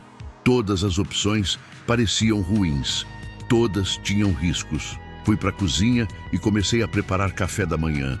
Ovos mexidos, pão na chapa, café forte, movimentos automáticos que acalmavam minha mente. Luana sempre dizia que eu cozinhava quando estava nervoso. É sua forma de meditar. Ela costumava brincar, sentada na mesa da cozinha, observando eu trabalhar. Alguns rezam, você cozinha. Senti uma pontada de saudade tão forte que tive que parar e respirar fundo. Luana, o que você faria? Me ajuda aqui. Me diz o que fazer. Mas Luana não estava ali para responder. Só o silêncio da cozinha e o cheiro de café fresco. Terminei de preparar tudo e coloquei na mesa. Marina apareceu alguns minutos depois, com Samuel já satisfeito e dormindo de novo. Coloquei ele no berço, ela explicou se sentando. Aquele berço que vocês tinham preparado. Tá funcionando bem? Tá perfeito. Ela olhou para a comida. Você não precisava fazer tudo isso. Precisava. Você precisa comer bem para produzir leite. Comemos em silêncio por alguns minutos. Marina devorava a comida como se não comesse havia dias. E talvez não tivesse comido direito mesmo. Os últimos dias tinham sido um turbilhão. Rogério, ela disse finalmente, limpando a boca com o guardanapo. Eu estava pensando, talvez seja melhor eu ir embora. Parei com o garfo no ar. O quê? Eu e o Samuel. A gente pode pegar um ônibus, ir para outro estado, desaparecer. Assim você fica fora disso. Não precisa se envolver mais. Não precisa arriscar tudo por causa de gente que você mal conhece. Não, a palavra saiu mais firme do que pretendia. Não vou deixar você ir. Mas, Marina, escuta. Se você for embora sozinha, ele vai te encontrar de novo. Ou a polícia vai. E aí, você vai estar sozinha para enfrentar tudo. Aqui, pelo menos, tem alguém do seu lado. Tem um teto, tem segurança. Mas você pode ir preso por minha causa. Pode perder tudo. Já perdi tudo uma vez. Olhei nos olhos dela. Há 5 anos. E sobrevivi. Mas se eu deixar você e o Samuel irem embora agora, se alguma coisa acontecer com vocês porque eu não fiz nada, isso eu não vou sobreviver. Marina tinha lágrimas nos olhos. Por que você se importa tanto? Porque vocês me fizeram voltar a sentir. Minha voz falhou. Há 5 anos eu morri junto com Luana. Continuei respirando, continuei existindo. Mas não estava vivo de verdade. Era só um fantasma dirigindo um caminhão. Mas você e o Samuel, vocês me lembraram como é estar vivo. Como é importar com alguma coisa além da próxima viagem, da próxima carga, do próximo quilômetro. Limpei os olhos rapidamente. Então não, você não vai embora. A gente vai enfrentar isso juntos e vamos sair do outro lado. Juntos. Marina levantou e veio até mim. Me abraçou forte e eu a abracei de volta, sentindo ela tremer contra meu peito. Obrigada, ela sussurrou. Obrigada por ser a pessoa que é. Ficamos assim por um longo momento. Dois náufragos agarrados um ao outro no meio da tempestade. Quando nos separamos, Marina limpou as lágrimas e voltou a sentar. Então, o que a gente faz? Qual é o plano? Respirei fundo. Vamos procurar um advogado, hoje mesmo. Alguém que possa nos orientar sobre nossos direitos. E depois, dependendo do que ele disser, decidimos se vamos até a polícia ou se esperamos. E se a polícia chegar aqui primeiro? Então a gente conta a verdade. Toda ela. A violência do Júnior, você fugindo grávida, ele perseguindo a gente, a arma, tudo. Marina assentiu devagar. Você acha que vão acreditar? Vão ter que acreditar, porque é a verdade. Mas lá no fundo, eu não estava tão certo assim. Passamos o resto da manhã organizando a casa, limpando, arejando, trazendo vida de volta para os cômodos que tinham estado mortos por tanto tempo. Marina insistiu em ajudar, mesmo eu dizendo que ela precisava descansar. Preciso fazer alguma coisa, ela explicou, passando pano na estante da sala. Se eu ficar parada, só vou pensar em todas as coisas ruins que podem acontecer. Entendi perfeitamente. Eu era igual. Enquanto limpávamos, Samuel dormia tranquilamente no quarto do bebê. De vez em quando eu ia até lá, só para conferir se estava tudo bem. Sempre estava. Ele dormia profundamente, as mãozinhas abertas, o rosto relaxado. Era incrível como algo tão pequeno podia ser tão perfeito. No meio da tarde, eu estava guardando umas caixas velhas no armário da sala quando encontrei o álbum de fotos do casamento. Não tinha olhado para ele em anos. Tinha guardado junto com todas as outras coisas de Luana que não conseguia ver, mas também não conseguia jogar fora. Sentei no sofá e abri o álbum devagar. E ali estava ela, Luana, 25 anos, vestido branco simples, sorriso imenso.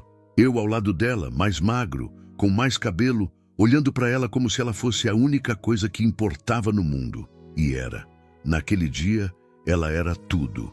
Folheei as páginas, nossas famílias, amigos, a festa modesta, mas feliz. O bolo de 2 andares que quase tombou. Luana jogando o buquê. Eu tentando fazer um discurso e travando de emoção. É ela? Marina tinha aparecido ao meu lado silenciosamente. Olhava para as fotos com ternura. É, Luana. Passei o dedo pela foto dela. Tinha 25 quando a gente casou. Eu tinha 30. Todo mundo dizia que éramos muito diferentes para dar certo. Ela era alegre, falante, cheia de vida. Eu era quieto, sério, meio resmungão. Sorri triste. Mas deu certo. 7 anos de casamento e cada dia eu me apaixonava mais por ela. Cada dia eu agradecia por ter tido a coragem de pedi-la em casamento. Como ela morreu? Marina perguntou baixinho. Acidente de carro. Estava voltando da casa da mãe dela. Choveu muito, a pista ficou escorregadia. O carro derrapou e bateu numa árvore. Fechei os olhos. Foi instantâneo, disseram. Ela não sofreu. Sinto muito. Eu também. Fechei o álbum devagar. Mas sabe o que é pior? Não é a morte em si. É tudo que morreu junto. Os planos, os sonhos, o filho que a gente queria ter, o futuro que a gente tinha planejado. Olhei para o corredor, na direção do quarto onde Samuel dormia. Por 5 anos esse quarto ficou vazio, como um monumento para o filho que nunca veio. E toda vez que eu passava por aquela porta fechada, era como se alguém enfiasse uma faca no meu peito. Virei para Marina. Mas ontem, quando coloquei o Samuel naquela cama, quando ouvi ele chorar naquele quarto, alguma coisa mudou. Como se finalmente o quarto estivesse cumprindo seu propósito. Como se Luana estivesse dizendo que está tudo bem, que é hora de seguir em frente. Marina segurou minha mão. Você acha que ela teria gostado de mim? Da gente? Acho que sim. Luana sempre teve um coração enorme. Sempre quis ajudar todo mundo. Acho que ela teria abraçado você e o Samuel sem pensar 2 vezes. Ficamos sentados ali por um tempo, em silêncio confortável. Lá fora, o som de crianças brincando na rua, o latido distante de cachorros, a vida normal da vizinhança acontecendo. Era quase possível fingir que éramos normais também. Uma família comum num sábado comum, mas não éramos normais. E essa não era uma situação comum. O toque do telefone quebrou o silêncio. Meu celular, olhei para a tela, número desconhecido. Meu coração disparou. Atendi com a mão tremendo. Alô? Rogério Mendes? Uma voz masculina, formal, séria. Sim, quem fala? Delegado Augusto Ribeiro, da delegacia de Porangatu. Preciso que o senhor compareça aqui para prestar esclarecimentos sobre um acidente ocorrido ontem na região. O senhor pode vir hoje? Fechei os olhos. Tinha chegado. Que tipo de acidente? Perguntei, embora já soubesse. Preferimos conversar pessoalmente. O senhor está disponível? Marina me olhava com os olhos arregalados de medo. Posso ir amanhã de manhã? Tentei. Prefiro que seja hoje. É importante. Não havia escolha. Tudo bem, estarei aí em algumas horas. Ótimo. Aguardamos. Desliguei. Marina já estava de pé. O que foi? O que eles querem? Querem que eu vá até Porangatu, prestar esclarecimentos sobre o acidente. Meu Deus, eles sabem que foi a gente. Ou só querem conversar com qualquer caminhoneiro que passou pela região naquele horário. A gente não sabe ainda, mas sabia. No fundo, eu sabia. Júnior tinha acordado, tinha contado, e agora a polícia estava atrás de nós. Olhei para Marina, para essa mulher frágil, mas forte, para essa mãe que tinha fugido de um monstro só para cair nas garras de outro tipo de monstro. A lei. E tomei uma decisão. Vou lá, falei, sozinho. Você fica aqui com o Samuel. Se alguma coisa der errado, se eu não voltar, você pega o dinheiro que está na gaveta do meu quarto, pega um ônibus e some. Vai para o Nordeste, para o Norte, qualquer lugar longe daqui e não olha para trás. Não vou deixar você ir sozinho. Marina, não! Ela estava chorando agora. Eu que causei isso tudo. Eu que te coloquei nessa situação. Não vou deixar você pagar sozinho. Você não causou nada. Foi o Júnior, e agora eu vou lá e conto exatamente o que aconteceu, a verdade, e vamos ver o que acontece. Segurei o rosto dela entre minhas mãos. Mas se alguma coisa der errado, você protege o Samuel, entendeu? Não importa o que aconteça comigo, você protege seu filho. Promete. Ela soluçava, mas assentiu.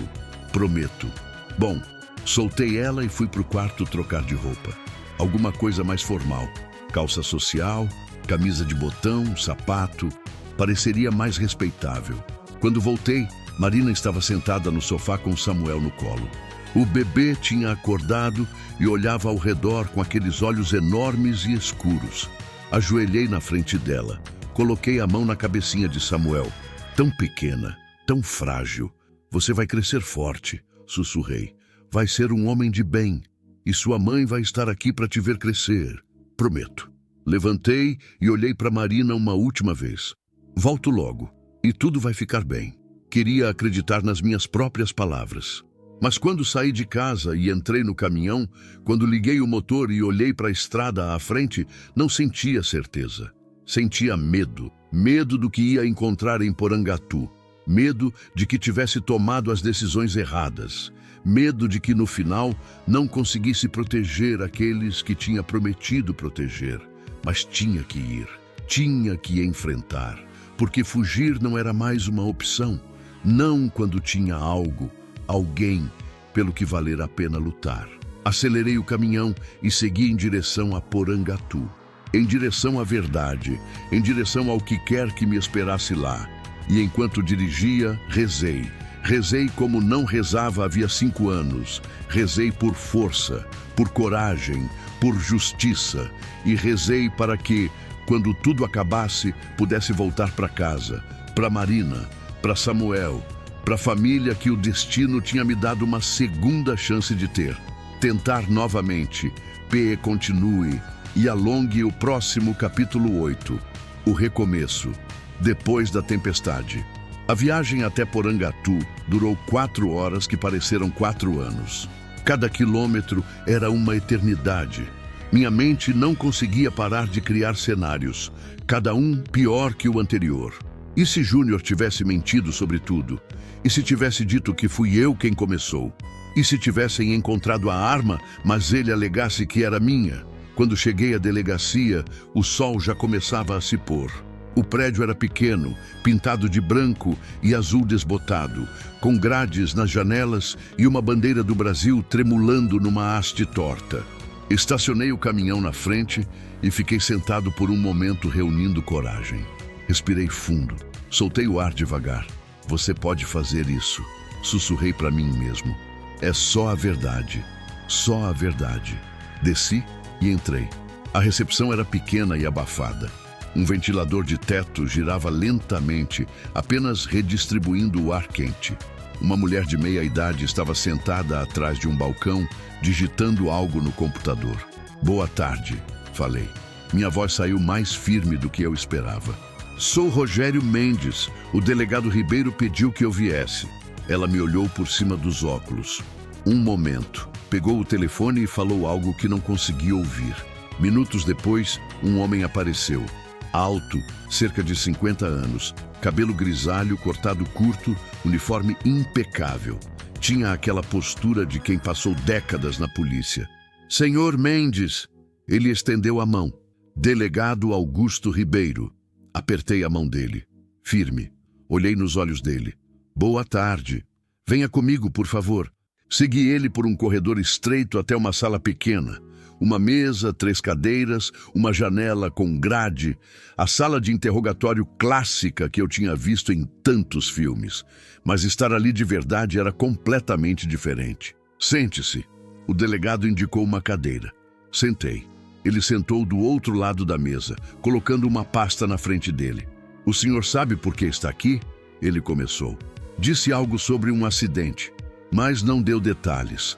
Um homem chamado Júnior Carvalho foi encontrado gravemente ferido ontem numa estrada vicinal perto daqui. Múltiplas fraturas, traumatismo craniano, várias costelas quebradas. A caminhonete dele estava destruída. Ele me olhou fixamente. O senhor conhece esse homem? Poderia mentir, dizer que não, mas mentiras têm pernas curtas. Conheço. Ou melhor, tive um encontro com ele anteontem. O delegado ergueu uma sobrancelha. Que tipo de encontro? E então contei tudo, do começo ao fim. Encontrar Marina na beira da estrada, sendo atacada pela sucuri. Levá-la para o hospital em Colinas. O parto. Descobrir que ela estava fugindo de um relacionamento abusivo. A perseguição na estrada. Júnior batendo no caminhão. A arma. A decisão de acelerar. Não omiti nada, porque tinha decidido que a verdade era a única arma que eu tinha. O delegado ouvia em silêncio, fazendo anotações ocasionais. O rosto dele não revelava nada. Quando terminei, houve um longo silêncio. Essa é uma história e tanto, ele disse finalmente. É a verdade. O senhor tem como provar? Meu caminhão tem marcas das batidas. Deve ter tinta da caminhonete dele. Marina pode confirmar tudo. E ele estava armado. Vocês encontraram a arma? O delegado abriu a pasta e tirou algumas fotos. Colocou na mesa viradas para mim. A caminhonete destruída, a frente completamente amassada, vidros quebrados. E numa das fotos, uma pistola caída no chão ao lado do veículo. Encontramos sim, ele disse. Uma pistola calibre 380, carregada. Senti um alívio imenso inundar meu peito. Então vocês sabem que eu estou falando a verdade. Ele estava armado, ia nos matar. O problema, Sr. Mendes, é que o Sr. Carvalho está contando uma história diferente. Meu estômago gelou. Ele está acordado. Acordou hoje de manhã, ainda confuso, mas consciente. E segundo ele, a senhora Marina é sua esposa. Eles tiveram uma discussão, ela fugiu grávida e ele só queria trazê-la de volta para casa. Disse que o senhor é um caminhoneiro que se aproveitou da situação dela, que a sequestrou. Isso é mentira! Levantei da cadeira sem perceber. Ele batia nela, a ameaçava. Marina fugiu porque tinha medo de morrer. Sente-se, por favor. Sentei, mas meu corpo inteiro estava tenso, pronto para lutar. Senhor Mendes, eu acredito em você. Pisquei surpreso. Acredita? Conheço o Júnior Carvalho. Não pessoalmente, mas seu nome apareceu em alguns registros aqui da região. Agressão, ameaça. Nunca nada que resultasse em denúncia formal porque as vítimas sempre desistiam, Com medo, imagino. Ele se recostou na cadeira. E a história dele tem furos, grande demais para ignorar. Que tipo de furos? Primeira coisa, Marina não é esposa dele. Checamos. Eles nunca foram casados. Segunda coisa, a arma dele não tem registro. É ilegal. Terceira coisa, as marcas no seu caminhão e na caminhonete dele confirmam que foi ele quem bateu primeiro. Várias vezes. Ele fez uma pausa. E quarta coisa, Marina ainda está com o senhor? Está na minha casa em Anápolis, com o bebê. Se ela tivesse sido sequestrada, teria fugido assim que possível.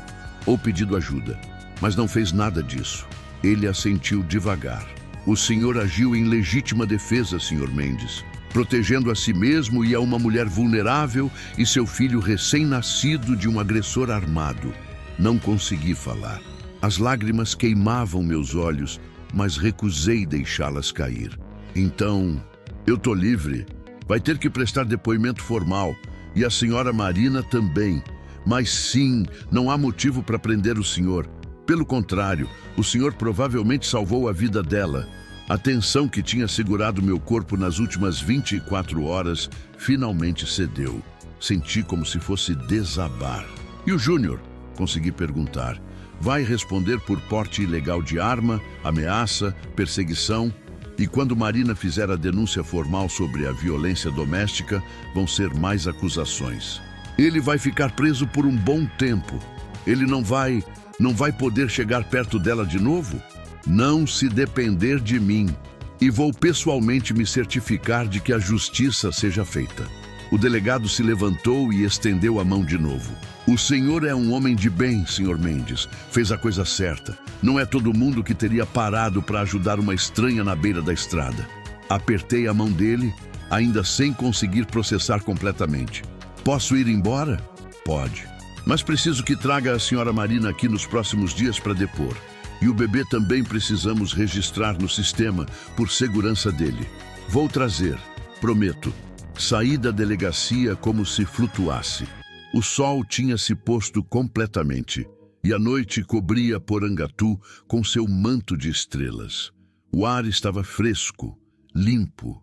Respirei fundo, enchendo os pulmões. Livre. Éramos livres. Entrei no caminhão e liguei para Marina antes mesmo de sair do estacionamento. Ela atendeu no primeiro toque. Rogério, o que aconteceu? Você tá bem? Eles... Tá tudo bem, interrompi, e minha voz falhou de emoção. Tá tudo bem, Marina. Foi legítima defesa. A gente tá livre. Você tá livre. Ouvi ela começar a chorar do outro lado da linha. Soluços altos, descontrolados, de puro alívio. É verdade, tem certeza? Absoluta. Vou explicar tudo quando chegar. Mas você e o Samuel tão seguros agora. Júnior não pode mais machucar vocês. Ela chorava tanto que não conseguia responder. Só chorava e chorava. Tô voltando para casa agora, falei. Chego em algumas horas. Fica tranquila. Ok. Ela conseguiu sussurrar entre soluços. Ok, te espero. Desliguei e fiquei ali sentado por mais um momento, só absorvendo. Tinha acabado. A perseguição, o medo, a incerteza, tinha acabado. Liguei o caminhão e comecei a viagem de volta para Anápolis, mas dessa vez era diferente. Não estava fugindo, não estava escondendo, estava voltando para casa, para a família. A estrada de noite era tranquila, quase vazia. As estrelas brilhavam intensamente no céu do cerrado. O rádio tocava baixinho, música sertaneja antiga que normalmente me deixaria melancólico. Mas naquela noite só me fazia sorrir. Pensei em Luana, no que ela diria se pudesse me ver agora. Acho que ela estaria orgulhosa. Acho que ela aprovaria Marina, aprovaria a decisão de abrir o quarto do bebê, de deixar Samuel trazer vida de volta para aquela casa morta. Obrigado, sussurrei para o vazio, para o universo, para Luana onde quer que estivesse. Obrigado por me dar forças para fazer o que era certo. Obrigado por me ensinar a amar sem medo. E obrigado por me deixar seguir em frente. Senti uma paz descer sobre mim, como se uma mão invisível tocasse meu ombro gentilmente, dizendo que tudo ia ficar bem. Cheguei em Anápolis, já passava da meia-noite. A cidade dormia, as ruas vazias, iluminadas por postes alaranjados. Quando estacionei na frente de casa, vi a luz da sala acesa. Marina estava acordada, me esperando. Desci do caminhão e caminhei até a porta. Antes que pudesse bater, ela abriu e me abraçou. Me abraçou tão forte que quase não conseguia respirar. E eu a abracei de volta, sentindo ela tremer contra meu peito, sentindo as lágrimas dela molhando minha camisa. Acabou, sussurrei. Acabou de verdade. Eu sei. Só precisava sentir você aqui. Precisava saber que é real. Ficamos assim por um longo tempo. 2 sobreviventes da mesma tempestade, agarrados um ao outro na calmaria que vinha depois. Quando finalmente nos separamos, ela me puxou para dentro. Samuel dormia tranquilamente no sofá, aninhado entre almofadas. Não quis colocar ele no quarto, Marina explicou. Queria ficar de olho enquanto esperava. Peguei Samuel no colo. Ele remexeu um pouco, mas não acordou. Tão pequeno, tão inocente, sem saber de toda a tempestade que tinha acontecido ao redor dele. Vamos colocar ele para dormir direito, falei. Levamos Samuel para o quarto. Marina o deitou na caminha com cuidado, cobriu com um lençol leve. Ficamos ali parados por um momento, só olhando ele dormir. Esse quarto tem uma energia boa, Marina disse baixinho. Pode sentir, como se alguém estivesse protegendo ele. Luana, respondi sem pensar. E de alguma forma, sabia que era verdade. Marina olhou para mim. Você acha que ela teria gostado de mim? Tenho certeza. E do Samuel? Teria amado ele como se fosse dela. Marina sorriu através das lágrimas. Obrigada por dividir ela com a gente. Sei que não é fácil. É mais fácil do que imagina. Passei o braço pelos ombros dela. Porque vocês dois me ajudaram a honrar a memória dela do jeito certo. Não guardando dor e solidão, mas compartilhando amor e esperança. Saímos do quarto devagar, deixando a porta entreaberta. Na sala, Marina me fez sentar e trouxe café. Agora conta tudo, ela pediu. Do começo ao fim. E contei. Cada detalhe.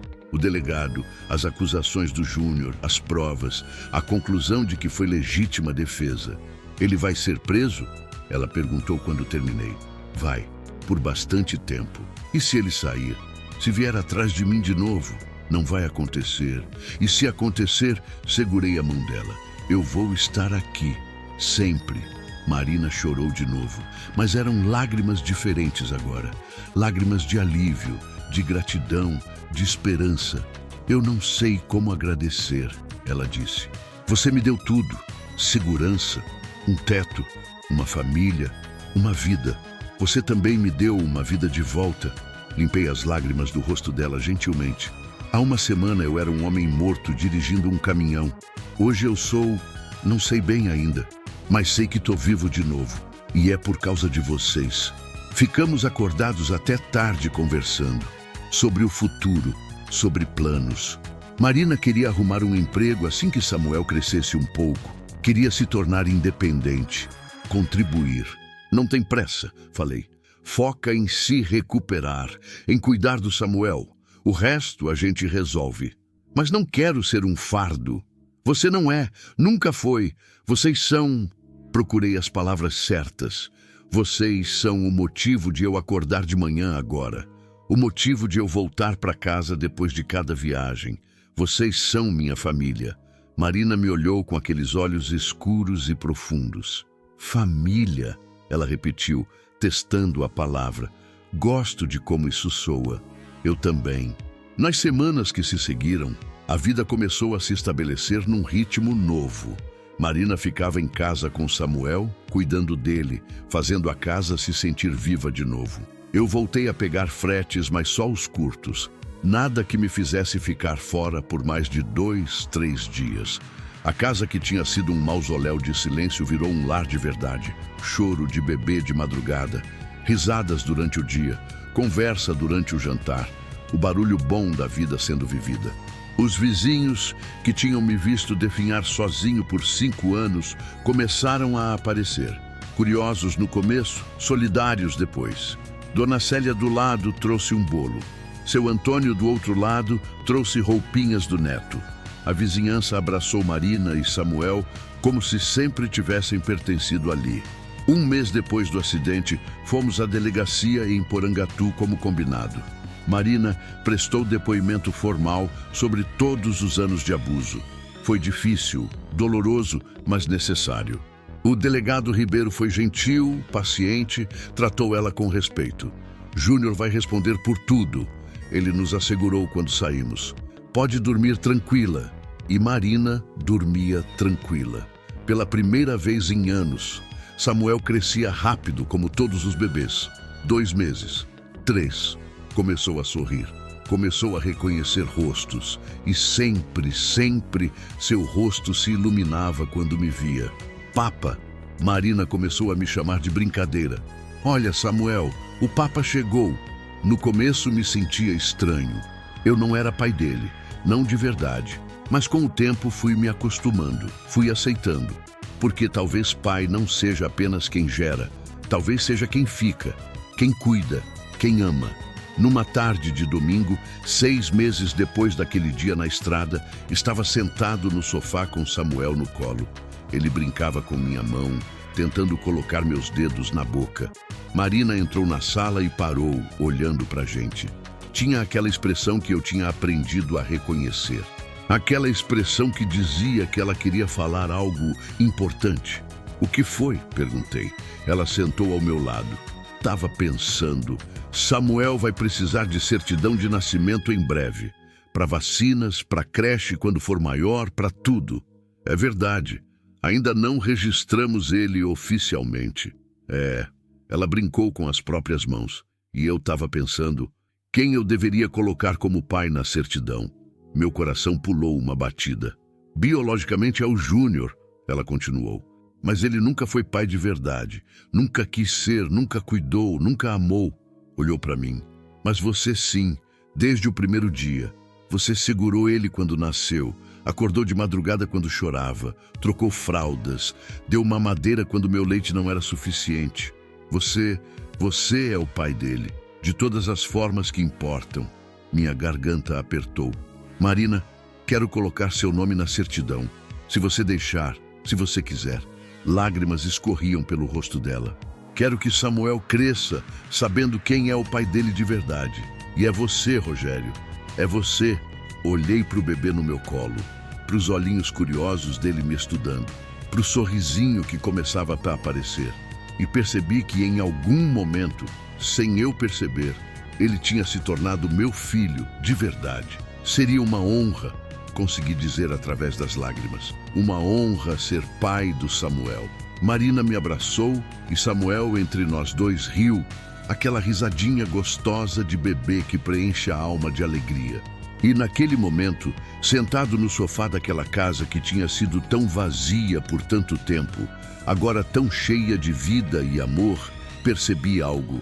Eu tinha saído naquela viagem há 6 meses, achando que ia apenas entregar uma carga de soja. Mas tinha encontrado algo infinitamente mais valioso. Tinha encontrado uma razão para viver de novo. Tinha encontrado uma família. Tinha encontrado meu caminho de volta para a vida. E tudo tinha começado com um grito na beira da estrada. Um grito que me arrancou da minha solidão. Um grito que me salvou dos lobos que moravam dentro de mim. Um grito que me trouxe Marina e Samuel, e esperança, e vida, e amor. E enquanto segurava minha família nos braços, olhei pela janela para a rua lá fora, onde o sol da tarde pintava tudo de dourado, e sorri. Porque pela primeira vez em 5 anos, eu não estava apenas sobrevivendo. Eu estava vivendo de verdade. E valia a pena. Cada momento valia a pena. 3 anos depois, Samuel corria pelo quintal atrás de uma bola, gritando de alegria. Tinha quase 4 anos agora, cheio de energia, curioso sobre tudo, falante como a mãe. Marina estava grávida de novo. 5 meses. Dessa vez tinha sido planejado, desejado, uma menininha. Íamos chamar de Luana. Senti que era certo, que Luana aprovaria. Eu ainda dirigia caminhão, mas menos. O suficiente para sustentar a família, mas não tanto que me afastasse demais. porque tinha aprendido que a vida acontece em casa, não na estrada. A estrada era meu trabalho, mas casa era meu lar. E enquanto observava Samuel brincar e Marina descansar na rede com a mão na barriga, agradeci silenciosamente. Agradeci pela segunda chance. Agradeci pela família improvável que o destino tinha me dado.